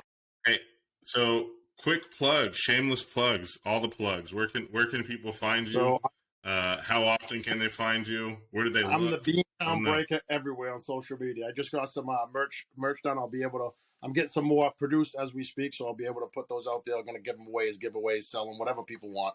I am the Beantown Breaker everywhere. Instagram, Whatnot, Twitter. I am on Whatnot probably 3 to 5 times a week. Mondays and Tuesdays for sure, 8:45 in the morning. And then it's usually like Thursday, Friday, or Sunday between 5 and 7 at night I'll be on. Either breaking. Is that 8:45 your time, Eastern? Yeah, Eastern time, yep. And then between 5 or 7 p.m. At nighttime Eastern time. And I'm either rip and wax doing breaks, or I am doing some sort of single show, a pull game. So that's where I'm at. All the fun I'm not on nice, love Instagram. If I'm not on Instagram, I'm on Whatnot. Honestly, true. You're always live on Instagram. It's insane. Between you and Chaser and all the other guys, you guys are just always on. You gotta put your name out there. So. Right, for sure. Hey, flash the little hoodie patch there. You just mentioned it. Yeah, dude, that's sick. That's my logo. Your logo is all 4 Boston rings? Yep. That's cool, man. Oh, yeah. Yeah, I like it. I might have to come up on a hoodie. Yeah, dude. I might have to come once up they on get one. done, I'll definitely send them out to you guys for sure. Sweet. Yeah, me and Derek, we're about the same size, so couple 2XLs, 3XLs we're all the maybe. same size, believe me. Right there with you.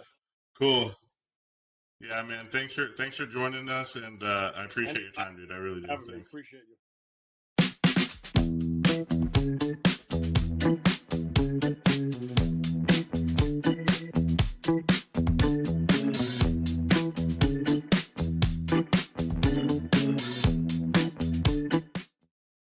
I want to say big thanks to Baldesano, aka the Beantown Breaker, for taking his time out of his day and the hobby to get on and chat with me and you guys.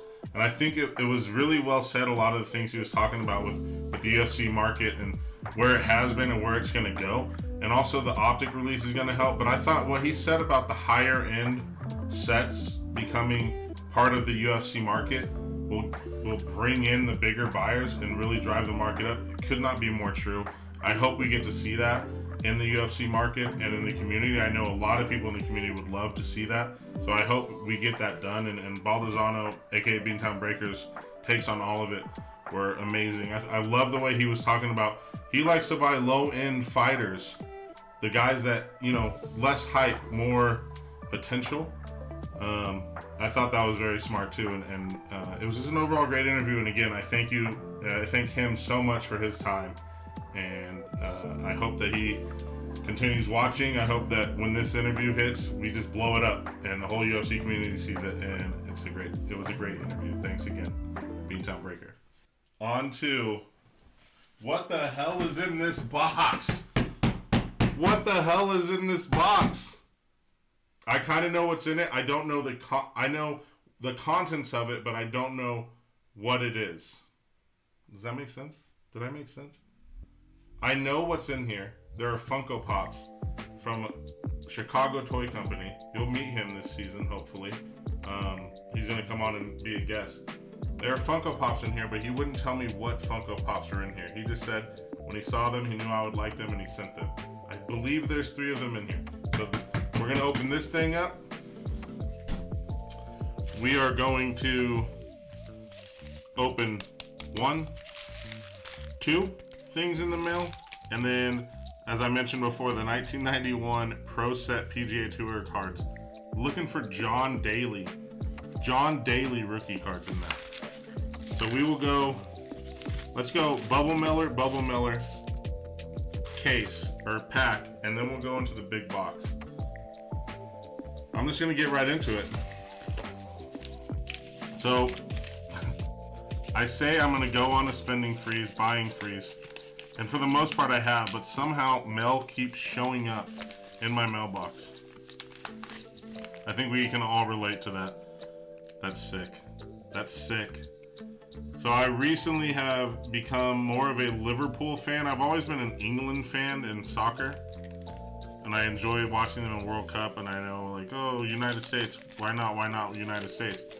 I like watching them, obviously, but I'm a big Premier League guy. And Harvey Elliott, shout out Ross. Harvey Elliott, Night Vision. Ross got me started on the Harvey Elliott train. To 175, 59 of 175 on the serial number. Aaron actually sold me, or Aaron knows I'm collecting going after Harvey Elliott. So hopefully Aaron gets to watch this. A Night Vision, I love this. This is Top Stadium Club Chrome. It's probably my favorite soccer set that's affordable, that I can swing. Of the year, maybe ever, to be honest. It's sweet, and I love this picture. He's just screaming into a camera. If you know me, I'm a videographer by trade, and so I just love that part of this card as well. It's an overall really sick card. So sick. Moving on up. I still can't find my box cutter. I moved this desk and somehow lost my box cutter in the move from changing this from a whatnot room to a studio. Who's this from? Oh, it's from Chicken 101, boys. It's from Chicken 101. Are we gonna get another one of these?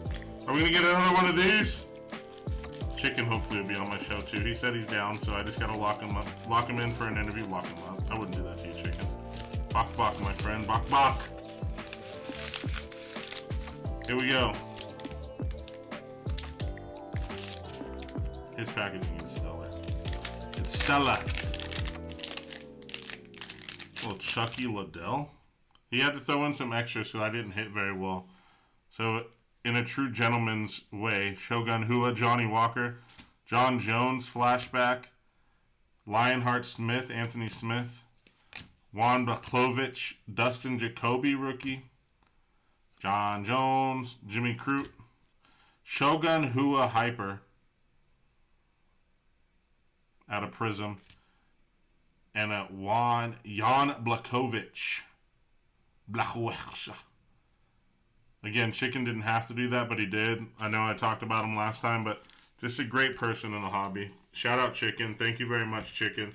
Let's flash this one more time. Chicken 101, Chicken 101, Chicken 101, Chicken 101, Chicken 101. All right, that's enough. That's enough. Now let's go into this pack. This pack was given to me by a coworker at the Raiders. Shout out Peyton. He is a stellar individual who I did not know was a card collector until I started working there. And then he was just like, oh, you break? Oh, I know about breaks. Oh, yeah, we can do breaks. Yeah, oh, yeah. So he gave me this today, and I said, bro, I'm going to open this afternoon. I'm going to open this afternoon. 1991 PGA Tour cards, Pro Set. 12 photo and stat cards. 1 PGA Tour Pro Set discount card. And the chase in this, boy, this is like butter, this pack. It's smooth like butter. The chase is a 1991 John Daly rookie. What do we got? What do we got? Look at the matte. I like the matte finish. It's not messing with my lighting as much. Dudley Hart. Jim Colbert. Charlie Sifford. Oh, these are great, dude. He's got a cigar. He's got a freaking Stogue in his mouth. Wow. George Lanning. Bob Gilder. Lloyd Moody. What up, Lloyd? Scott Simpson. What's this? Statistical leader Doug Toole. Doug Toole. Greens in regulation. He led top 10 stat leader in greens in regulation. Good for you, Doug. Attaboy. Dan Halderson, a.k.a. Andy Reid's brother. Does that man not look like Andy Reid? Focus up, camera. Mike Springer, Ben Crenshaw, Phil Blackmar, and the discount, 10 cents off. Hot dang, boys. 10 cents off. The more you collect, the more you save. Shout out 1991 Pro Set. Didn't see any big names in there that I recognized, but that was a fun rip. Again, thank you, Peyton, for that. Shout out, Peyton! Peyton! Shout out. Hey. Yeah. Mad respect to you, Peyton. Thanks again. Thanks again for these cards. This is fun. And maybe you and I will get on and do the drinking game with that pack that I just opened that we talked about. Drinking game? What'd you say, Al? Don't worry about it. We're going to have fun. We're going to have fun. That's the name of the game, is having fun. On to... Oh, goodness. On to the Mammoth. Again, this is from Chicago Toy Company. The owner's name is George. And inside there should be 3 Funko Pops. Who they are, what they are, no idea. I think the overhead can work for this. Let's get into the box. The first box here.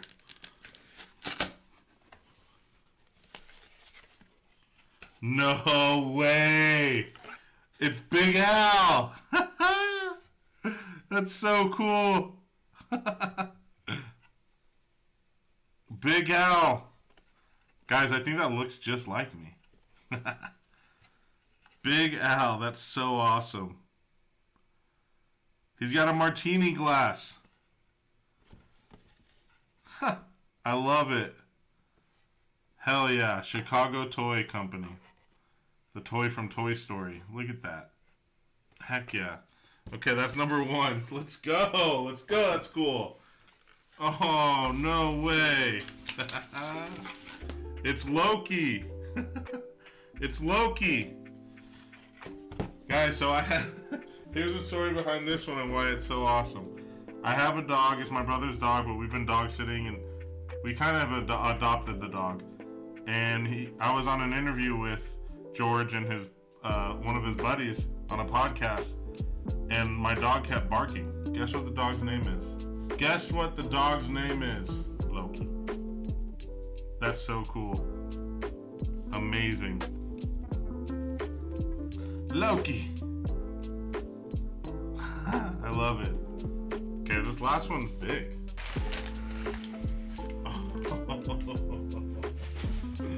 Oh man. Damn. Look at this thing. Holy heck. Wow, this is massive. The Iron Throne from Game of Thrones. Wow. Wow. Wow. Look at that. New York Comic Con limited edition. Look at the size of this thing. This is massive. This thing is huge. That is too cool. That is too freaking cool. Hey, George. Look at the big owl one. Come on. That's so sick. George.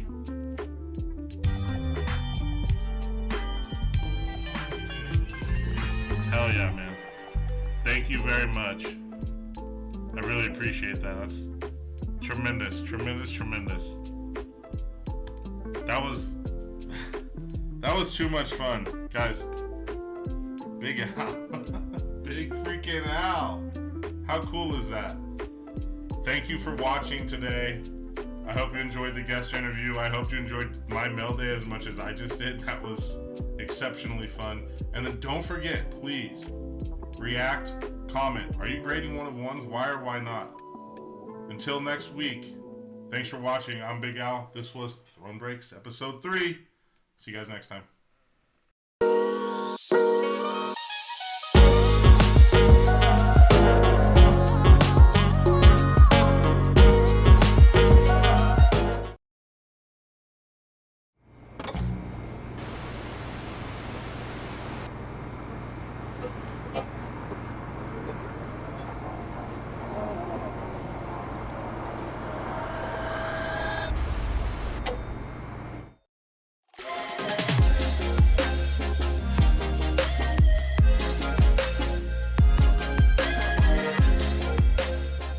What up, everybody, and welcome to another thriller of Who Wore It Best Jersey Royale. I'm your host, Kaleigh Krish, and each week I try to impress you with my abundance of knowledge about all sports, all players, of all generations. Trust me, I impress myself. On this show, I pick a number at random and then give you the stats, facts, and career highlights about the greatest players to ever wear that number. At the end of our little history lesson, I will choose who wore that number best. And then we do it all again next week. Remember, I want to hear from you as well. Is there a number that you want to see battle it out? Leave a note in the comments and maybe your number will be next. Before we jump into this week's number, remember, like the video, subscribe to the channel, and turn on those notifications so that you never miss a single number. I mean, how can you possibly be the coolest person at the water cooler if you haven't caught up on the show, right? All right, it is time to see what number we are chatting about today. This week, we are going all the way to the end of the dial to the number 99. That's right, it is a big number with some big talent. So let's not waste any more time. First up, to wear the number 99. You either loved him or hated him. Defensive tackle Warren Sapp. Warren was drafted in 1995 from the University of Miami. In college, Sapp was an All-American. His junior year, he won the Bronco Nagurski Trophy for the best defensive player in the entire country, as well as the Lombardi Award for the best player from either side of the ball who embodies the values and spirit of legendary Vince Lombardi. Sapp was drafted in 12th overall by the Tampa Bay Buccaneers. He earned the starting job as right defensive tackle almost immediately and held it for his 9 years with the Bucs. During that time, he used his devastating combination of size and speed to disrupt opposing offenses. Sapp finished his rookie season with 27 tackles and 1 interception. The next season, the Bucs would make a coaching change, and under Tony Dungy, the defense would vastly improve. Sapp almost doubled his tackles with 51 and record 9 sacks. Coach Dungy's defensive scheme would be known as the Tampa 2 and transformed the pass rush into a scary thing. In '97, he recorded 58 tackles and 10.5 sacks, and that year, his Pro Bowl selection would be the first of 7 straight. Look, growing up, I hated Warren Sapp. He was loud and mean and, quite frankly, pretty scary.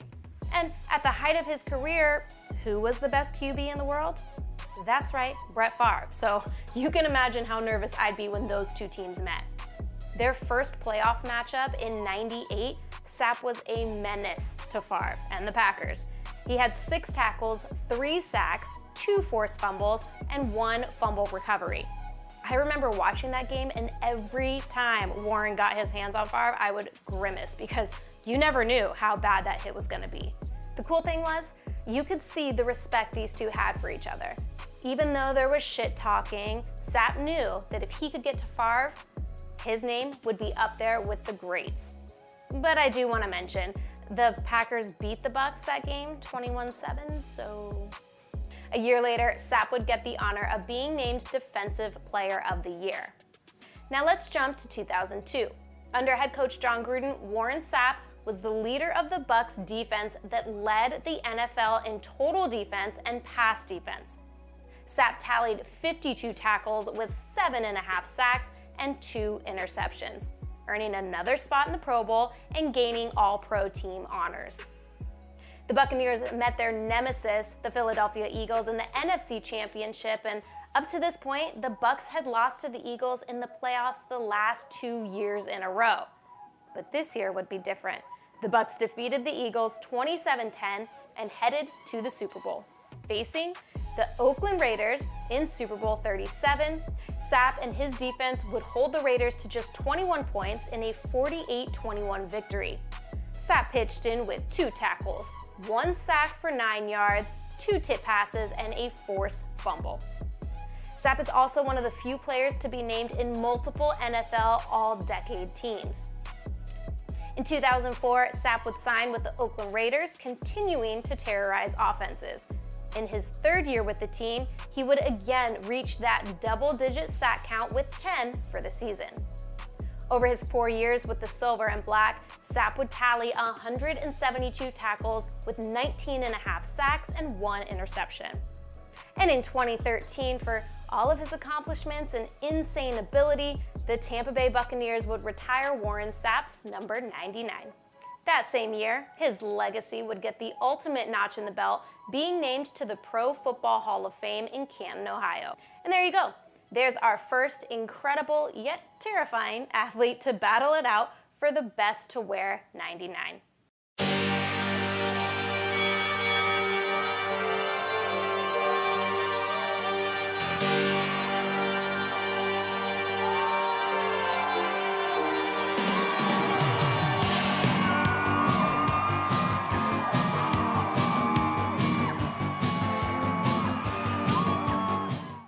All right. Let's jump into our next candidate, Mitch Williams. Mitch was drafted by the San Diego Padres in 1982. He made his MLB debut in 1986 with the Texas Rangers. Williams was a left-hander with a high 90s fastball and major control issues, but was largely effective, earning 192 saves in his 11 seasons, including a career high of 43 saves in 1993.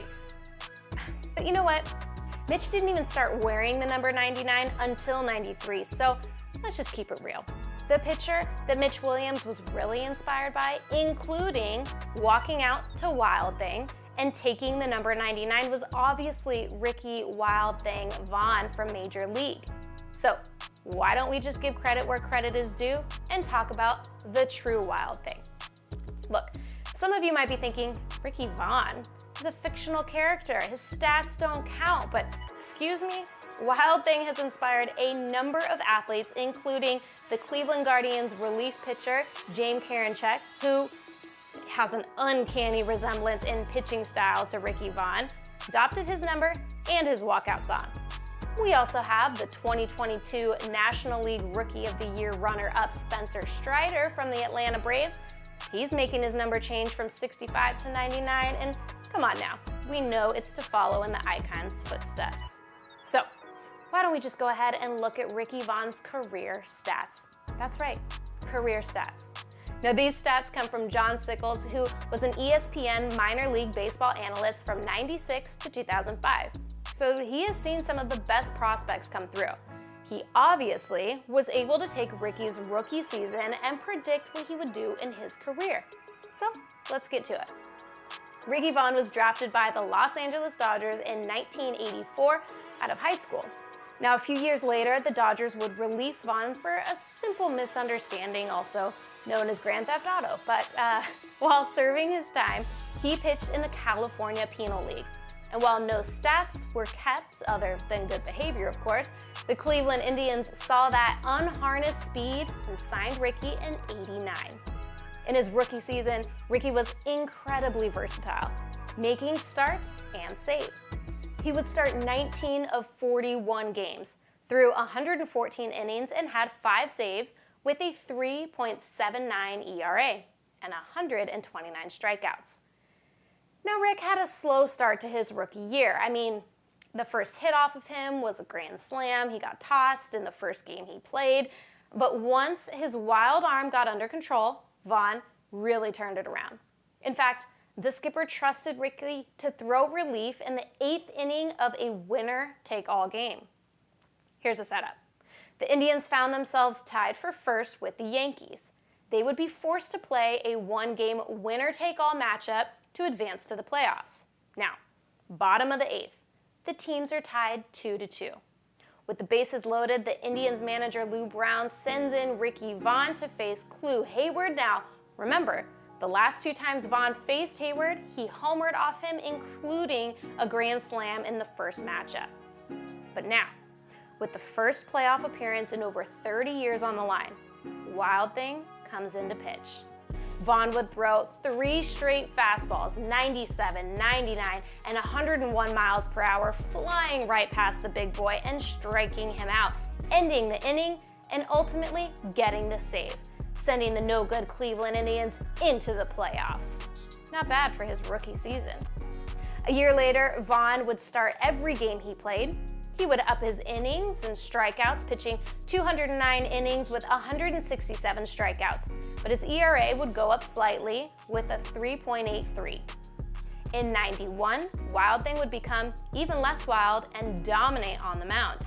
He would start another 32 games, this time pitching 225 innings with 198 strikeouts, with 20 wins and just 8 losses for a 3.20 ERA. Not too shabby. Overall, in his 12-year career, Ricky Vaughn would play 189 games, 733 innings pitched, 613 strikeouts, and have a career ERA of 3.78. Ricky is definitely one of the best things to come out of Cleveland. All right, up next, we are taking it back to the 1940s and 50s with pioneer in the game of basketball, number 99, George Mikan. George was part of one of the greatest basketball franchises in history, the Lakers. And while he never played in the state of California, he was a true trailblazer for so many of the greats, including the Lakers of purple and gold, Wilt Chamberlain, Kareem Abdul-Jabbar, and Shaquille O'Neal. In the 1948-49 season, Mikan averaged 28.3 points over 60 games as the Lakers went 47-13. Mikan would carry that dominance into the playoffs, scoring an average of 30.3 points per game to lead the Minneapolis Lakers to the BAA title. That's right, this was before the NBA was known as the NBA. Now, I would love to give you some more stats from that year, but basically points were the only thing they kept back then. Rebounds wouldn't be recorded until Mikan's 3rd year in the league. The Lakers would go on to win 4 more titles over the next 6 seasons, in which Mikan averaged 24.3 points per game, 14.1 rebounds, and 3 assists. He also played in each of the first 4 All-Star games in league history. Mikan is still considered one of the first real superstars of the NBA. He even has the nickname Mr. Basketball. He truly paved the way for some of the greatest centers to ever play the game. Guys like Bill Russell, who looked up to Mikan, were able to take his playing style, build upon it, and change the game in the process. Mr. Basketball was so good at his game, he even has a drill named after him. The Mikan drill was practiced in order to help him work on his finishing and rebounding all at the same time. Now later on, this would become a standard drill for all basketball players. Guys like Abdul-Jabbar and O'Neal both credited the drill to their success as players. Mikan had an incredibly successful playing career, as you can see. It's a long list there.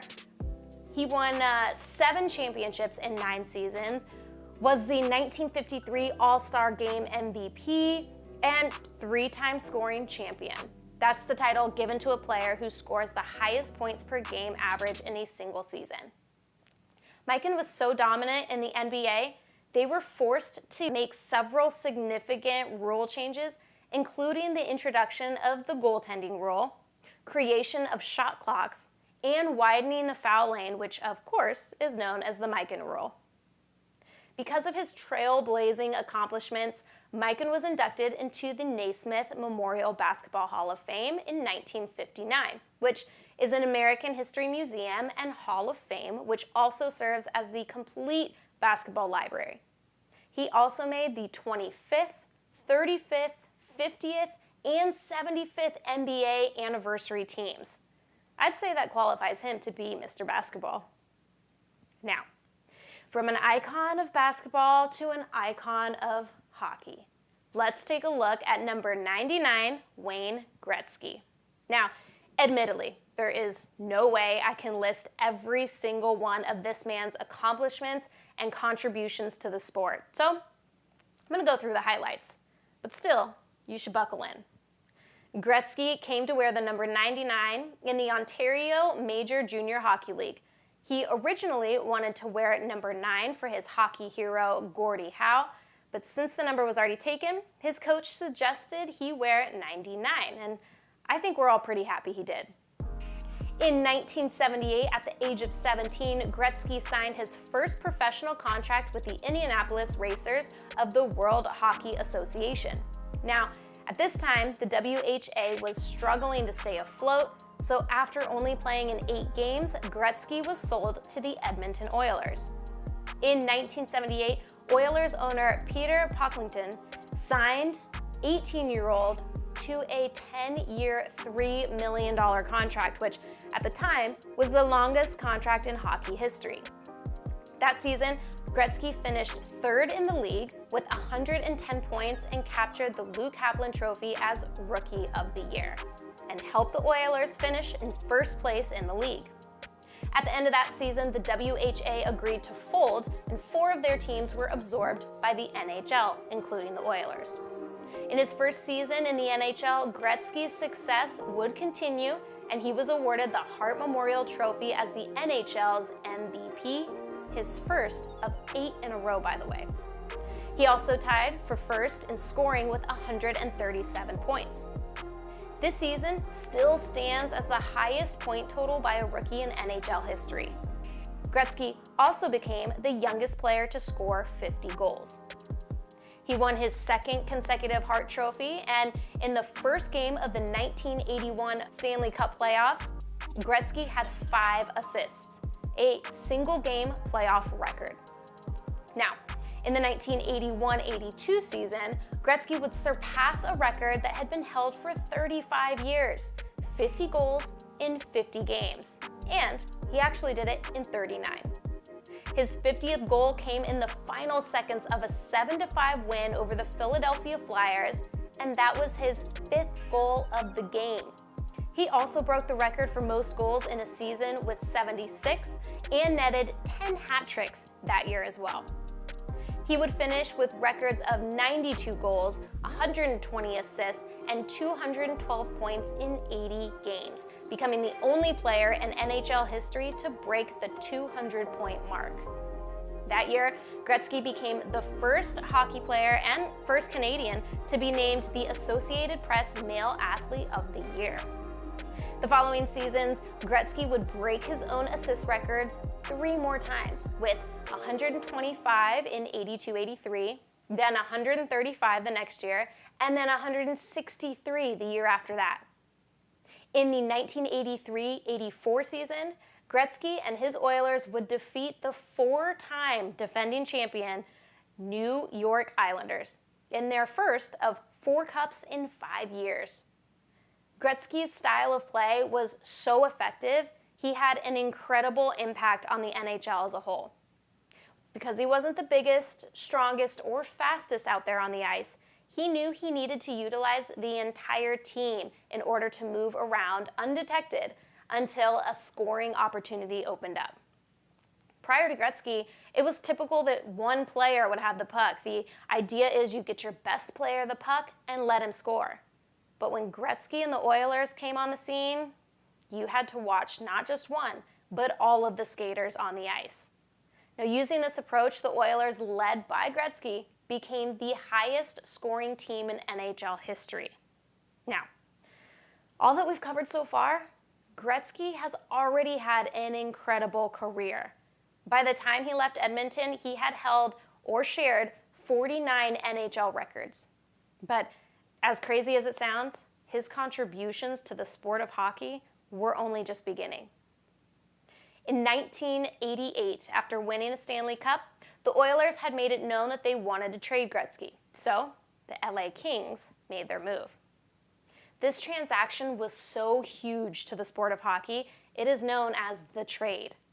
The Oilers traded Gretzky and 2 of his teammates to the Kings in exchange for 2 of their players, $15 million cash, and the Kings' first-round draft picks in the 89, 91, and 93 drafts. And as you can imagine, this sent the Canadiens into a frenzy. And in Gretzky's first game back in Edmonton after the trade, in a sold-out arena with the game nationally televised in Canada, he received a 4-minute standing ovation. Oh, gosh, that gives me the chills just thinking about it. In 1990, the Associated Press named Wayne Gretzky Male Athlete of the Decade. His first season in LA saw a huge uptick in attendance and interest in a formerly not-so-hockey town. Gretzky was featured in commercials, on SNL, and followed around like a Hollywood celebrity. With numerous sellouts at Kings games and all the attention that hockey started to receive, the sport exploded in California, which followed into the rest of the Sun Belt. Without the Gretzky effect, you would not have teams like the Ducks, the Sharks, the Coyotes, Stars, Lightning, Panthers. In fact, 17 years after the Gretzky trade, all of a sudden, you start seeing kids from Southern California getting drafted into the NHL. This trade transcended the game and opened up incredible opportunity to generations. Heck, I mean, we wouldn't have the Mighty Ducks franchise without Gretzky. Now that would be a cinematic tragedy. Now, like I said at the beginning, I cannot possibly get through all of his stats, but let's recap a few of the most unbreakable ones. A hollowed benchmark in hockey history is Gretzky's 51 game point scoring streak. 3 consecutive 200-point seasons, most career points with 2,875, most assists in a career with 1,963, and most professional goals in a career with 1,072. And the list goes on. He currently holds 61 records listed in the league's official guide and record book. And there you have it, folks. All of Gretzky's accomplishments that I can possibly talk about within a 30-minute show. Now, before we get to the winner of this week's Jersey Royale, I know that there will be some people out there that'll be upset with some of the names that I left off this list. Aaron Judge, J.J. Watt, Aaron Donald. But come on, those guys are still relatively early in their career, especially Judge. So let's just see what he continues to do, okay? All right, let's not waste any more time here because the undoubtable winner of the greatest to ever wear the number 99 is, of course, Wayne Gretzky. Come on, with a nickname like the Great One, it is going to be impossible for anyone to compete with that. After the 98-99 season, Gretzky shocked the world when he announced his retirement, and the NHL waived their 3-year waiting period in order to induct him into the Hall of Fame class of 99. The NHL also retired the Great One's number as a whole, which was almost unnecessary because players had stopped wearing it long ago. I mean, really? Would you want to be playing under that giant shadow? No, thank you. All right, fans, there you have it. Thank you so much for watching this week's episode, and as always, like and share the content, subscribe to the channel, turn on those notifications so you never miss a hard-hitting episode of Who Wore It Best? Jersey Royale. See y'all next time.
Welcome back, my friends, to Boozin' on a Budget on Titan TV.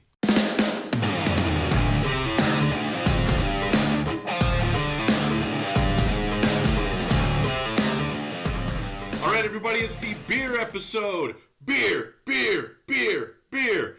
Chug, chug, chug, chug. We love beer in America. We love beer. It goes with everything. It goes with the ballpark, our backyard barbecues.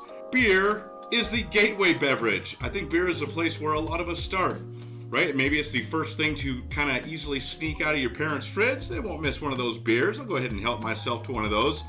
It all kind of starts with beer. A lot of people don't like beer, but a lot of people love beer. I happen to love beer. Beer's that old reliable at the game, around the campfire, pizza night, on the couch, at the bar. You can't go wrong with a nice cold beer.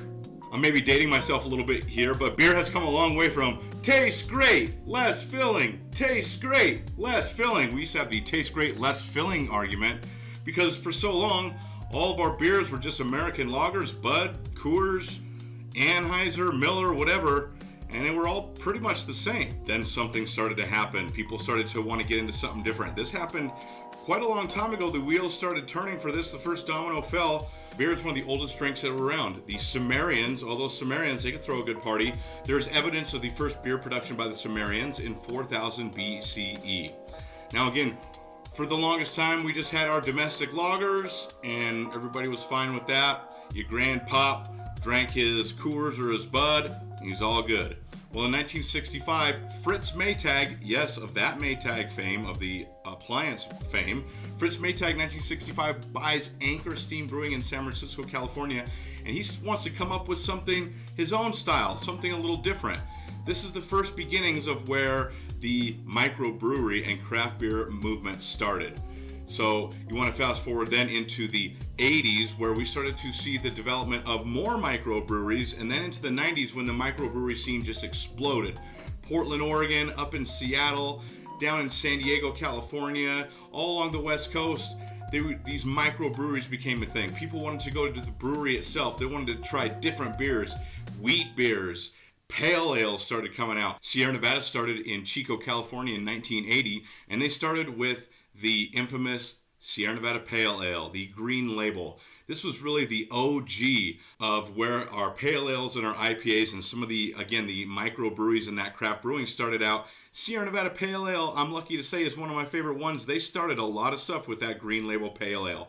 Things kind of moved on from there, from the 80s into the 90s, and then exploded. What is beer?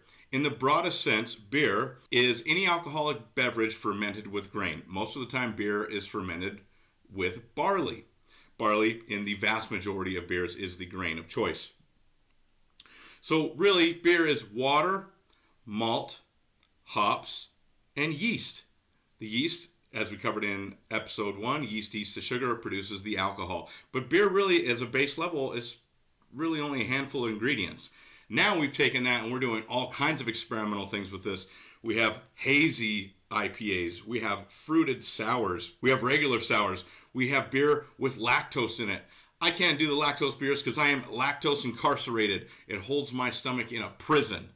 So I don't do those beers, but they are out there. But there's all kinds of beers. I have one of my favorite local beers from Las Vegas is Huddle Vanilla Oak Cream Ale. These beers right here, we're going to talk about Great Notion. These are hazy IPAs. So beer has just taken on a life of its own. But as we know, there's just a ton of different beers. What I found, interestingly enough, most of them fall into two categories. Almost all beers fall into two categories, either lagers or ales. Lagers, we know, are the lighter side of things. A little bit lighter, but they cover a lot of things. A brown, a dunkel. The other category is ales. Ales, a little bit headier, a little bit more flavor. That's where you're going to start getting into your IPAs, your double IPAs, your pale ales, things like that. Those are all ales. One of the main differences between lagers and ales, lagers are fermented at a colder temperature, which leaves the yeast on the bottom when that ferments, so it is called a bottom fermented beer. On the other hand, ales, they are fermented at a little higher temperature. It makes that yeast come to the top, so they are referred to as top fermented. The way that they're fermented, again, has distinguishing things on their character, on their taste. The way they are fermented, though, whether that be a bottom fermented beer or a top fermented beer, does affect the flavor. As we know, lagers and ales are vastly different beers. So a few more examples of lagers and ales. Lagers, your Pilsner, your European lager, German lager, American lager, so your light beer, your Kolsch, your Box, Bohemian Pilsner, Dunkel, your Kolsch, your Marzens. These are all lagers. In the ale category, of course, we have your pale ale, your India Pale Ale, your IPAs, stouts, porters, strong ales, bitters, American pales, German ales, Weiss beer, Irish stout, oatmeal stout. Those thicker, darker, headier beers, those are your ales. So I think one of the biggest things I have a lot of questions on is, what is the difference between a pale ale and an IPA, India Pale Ale? Well, your pale ales, they're going to have a nice hop character, but a medium build. They're a little bit lighter, your pale ales. Still going to have a little bit of nice hop bitterness and some nice, fruity floral flavors, but it's going to be a little bit more subdued compared to your IPAs, your India Pale Ales. They're going to be higher alcohol by volume, higher bitterness units, IBUs. We're going to talk about IBUs here in just a few minutes too. But your IPAs, they're stronger, they're hoppier. They're like pale ales turned up to 10 a little bit. But they are different, and they do have very much similarities as well. We're going to talk about some different IPAs, whether that's a New England style or a West Coast style IPA. We're going to get to that as well. So now, one of the things you might have noticed if you're paying attention to the beer world at all is that IPAs have just exploded in popularity. An IPA here, an IPA there. Every company, every brewer, everybody has IPAs, and everybody's going nuts for them, except for the people that don't like IPAs. They don't want to try them at all. They're too hoppy, too bitter for those people. Except for our beer aficionados, we love our IPAs. I happen to love IPA. It's a really great style of beer. I tell you what, if you're not really into hops, just keep drinking. You'll get to a place where you start to really enjoy your hops. I know it can taste bitter. A lot of people that are put off by that bitterness, but just keep going for it or stick to your light lagers. Personally, I went through a hop kind of revolution where I could not get it hoppy enough. I was drinking the hoppiest beers I could find. That lasted a little while, and then I've come back down to earth. I still enjoy a really hoppy beer, but I don't like it to be overblown. Some people do. So let's talk about West Coast IPAs, IPAs all the rage, and the New England or hazy IPAs. Just a different style. West Coast IPAs came first. They're going to be a little bit more hop forward, a little more bitter. They're going to have some tropical fruit, some citrus fruit characteristics, but they're going to be very hop forward. They add the hops in our West Coast IPAs. They're involved in more of the fermenting process, so there's going to be a little bit more of that hop character. In your New England style IPAs or your hazy IPAs, those hops aren't introduced until a little bit closer to the end of the fermentation process. So you're still going to get a really nice hoppy character, but it's not going to really be the overwhelming flavor of it. The hazy or juicy IPAs, the New England style, I have the hazy one I'm going to open up here, but they tend to be a little bit more on the fruit side, a little bit more floral. So there's differences in the West Coast and the East Coast style IPAs. I happen to have a hazy one. I'm going to open that one right now.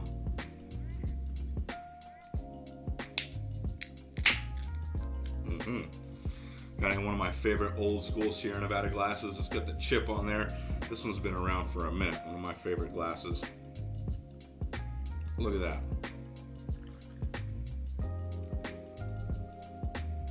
I can already smell there's pineapple.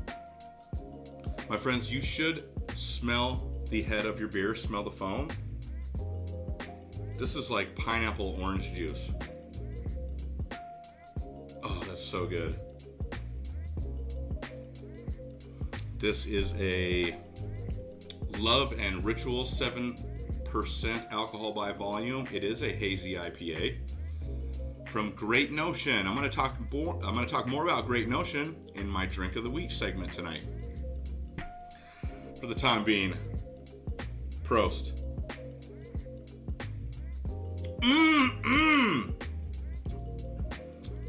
That is delicious. Absolutely delicious.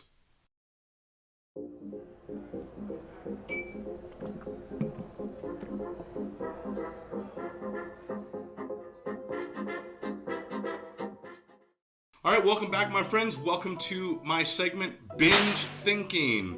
Today, in the beer episode, we're going to talk about some beer abbreviations. I just mentioned alcohol by volume, ABV. This is pretty standard. A lot of you know what it is. It's ABV, alcohol by volume. It's just going to tell you that this beer is a 7% alcohol by volume. Most beers range, I'd say from about 4.5 alcohol by volume on the low end. Your Bud Light, Coors Light, these are 4.5 to 5% alcohol by volume beers. And when it starts to climb up as we get into some of our more craft beers, some of our darker beers, our thicker beers, our stouts, our porters, even our IPAs are going to climb the alcohol by volume ladder. They're going to start going up to 7, 8, 9, 10, 11, 12% alcohol by volume. Have you talking like that? So pay attention on your next beer. See what the ABV is. Look for that. ABV, alcohol by volume. The next acronym I want to highlight is IBUs, International Bitterness Units. So IBUs are just a way for somebody to say, this is how bitter this beer is. For example, an American light lager clocks in with about, let's call it 5 to 12 IBUs. Not very bitter. IBU, I should say, the IBU scale goes from, most say 0 to 100, but others say it can go to an infinity because you can just keep on cranking that bitterness up. Most beers landing in the, let's say, 5 to 70 range. Again, American light lager, 5 to 12 IBUs. English bitters, 30 to 40 IBUs. IPAs, getting up into higher IBU ratings, that's going to be 60 to 80 IBUs. Double or imperial IPAs, which is just an IPA cranked up even more with more hops, more alcohol by volume. Those double and imperial IPAs are going to push you up to an 80 to 100 IBU score. So it's just a way for us to start getting an understanding of how bitter our beers are. A lot of beers now, they're listing their IBU score right next to their ABV, alcohol by volume. So look for your IBUs. Check that out on your next beer purchase. Start to get an understanding of where those bitterness points are. Next acronym, BA, barrel aged. Sometimes the beer is brewed and then they age it in a barrel for some further processing, give it some different flavors. BA, barrel aged. BBA, bourbon barrel aged. Look for those. I'm a huge bourbon guy. A lot of times they take a stout or a porter, a nice dark beer, and throw that into a used bourbon barrel and get some of those nice bourbon characteristics on the beer. BBA, bourbon barrel aged. DDH. DDP? What? No, DDH. Get your minds out the gutter. DDH, double dry hopped. Going to have a more hoppy character. IPA, India Pale Ale. NE IPA, New England Pale Ale. S IPA, Session India Pale Ale. When you hear the word session or the term session is on a beer, session means you're going to sit down and you're going to have a session. You're not just going to drink one or two. You're going to drink 3, 4, or more in a session. So session beers generally are a little bit lighter so that you can keep on, putting them down. Have a session, if you will. D-IPA, D-Buzz, double IPAs. Again, IPAs turned up, crank the notch on those. They're either double the hop or double the alcohol. Maybe not double the alcohol by volume, but they're cranked up a notch. D-Buzz. And then TIPA, triple IPA, T-IPA, a triple IPA, just your IPA cranked even more. Again, there are some people who used to be like me, can't get it hoppy enough, can't get it bitter enough. They want all the hops. Put all the hops all in my face. All up in my face hole. All right, moving right along to the next segment, which is Pairs With.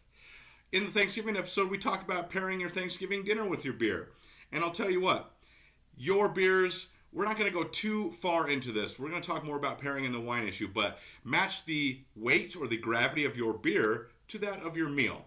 So if you're having like a light piece of salmon with like a lemon sauce or something, you want to pair that with a lighter beer, a lighter lager, something like that. Maybe a saison. I'll let you look up what a saison is.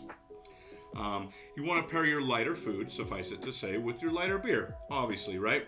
As we step up into these winter months, as our weather gets colder, our beer gets darker. We're going to see our porters, our stouts, our heavier IPAs coming out, stuff like that, our celebration IPA. You want to pair these heavier beers with your steaks, your stews, your soups.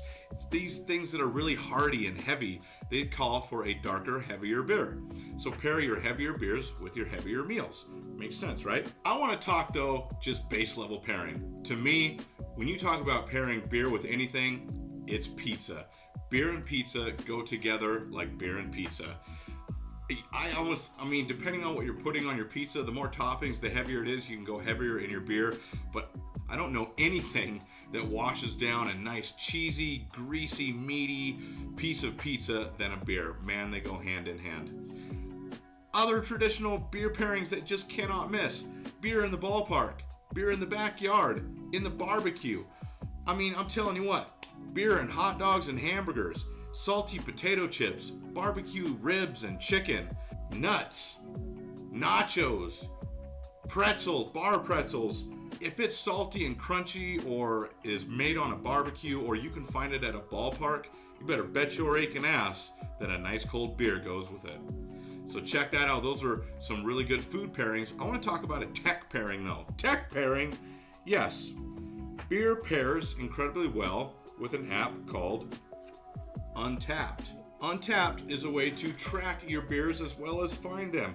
You can come into Untapped, you can log a beer, you can search for beers nearby. It's going to take your area code and it's going to, in your zip code, it's going to take your address. It's going to find, if you're looking for a particular beer in your city or you're visiting a city, go into Untapped, search for that beer. It's going to tell you if it's around you. It will tell you where you can find certain beers. You can search for them. It'll tell you if they're in your city and where to find them. So you can start logging your beers. This is a good way to keep track of beers that you had. There's a social media component here. Your friends can see what beers that you're posting and what beers they're posting. You can interact. You can comment.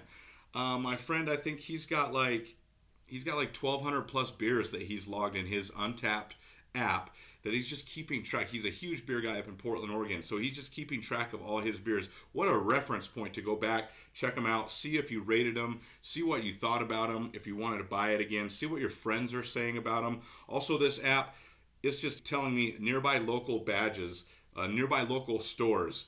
I'm in Las Vegas. This popped up all kinds of cool Las Vegas beer bars where I can find certain beers, stuff like that. It's got a map on there. I can just find those beers that way. I can earn badges by trying beers. It's a really fun app. It's called Untapped. If you're a beer person, you're wanting to get into this stuff a little more, having a great resource for all the beers that you've tried, download Untapped. All right, my friends, my drink of the week tonight, it is from Great Notion Brewery. They're a brewery up in the Pacific Northwest, a Portland area brewery that I've actually just found. I'm drinking tonight. It's called a Love and Ritual, 7% alcohol by volume. It is a hazy IPA. Look at that thing. So hazy. You can't see through it. It's definitely a hazy IPA. You can see this has a lot of juice character. Again, taking after that New England or that juicy haze style. Great Notion. I'll tell you what. They're not giving their beer away. It is about $20 to $21.99 for a 4-pack of cans, which is a little bit out of my price point for just beer, I would say.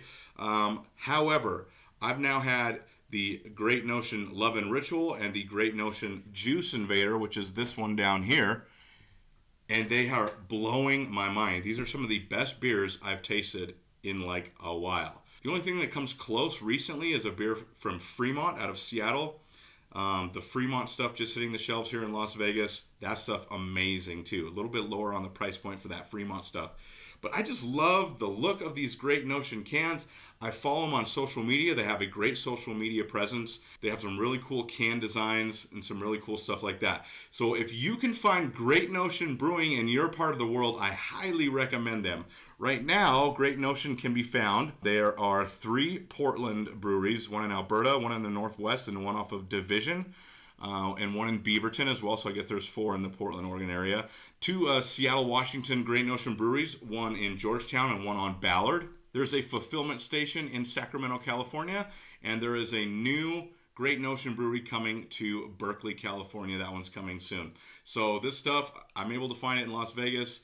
Not sure if you can get it where you are, but I believe you can buy it off their website in certain states. But check them out. Really, this is some of the best beer I've had in a while. Great Notion, Portland, Oregon. All right, my friends, that was the beer episode. I hope you enjoyed it. We'll have bits and pieces more about beer as we get on to our further episodes, but I really wanted to talk about beer tonight. It's one of my all-time favorite drinks. And I know you guys love beer too. Just pretty much goes with everything. Go get you a cold beer and listen to what I'm about to tell you. My next episode is going to be the tasting episode. So we're going to talk about in the taste episode how to really start getting our nose and our mouths prepared, what it means to taste, how we can start picking out different flavor, different aromas in our beer, our wine, our whiskey, our rum, whatever it may be. We're going to go over some tips and tricks and some really good starting points to become better tasters. Also want to talk a little bit about what makes something good.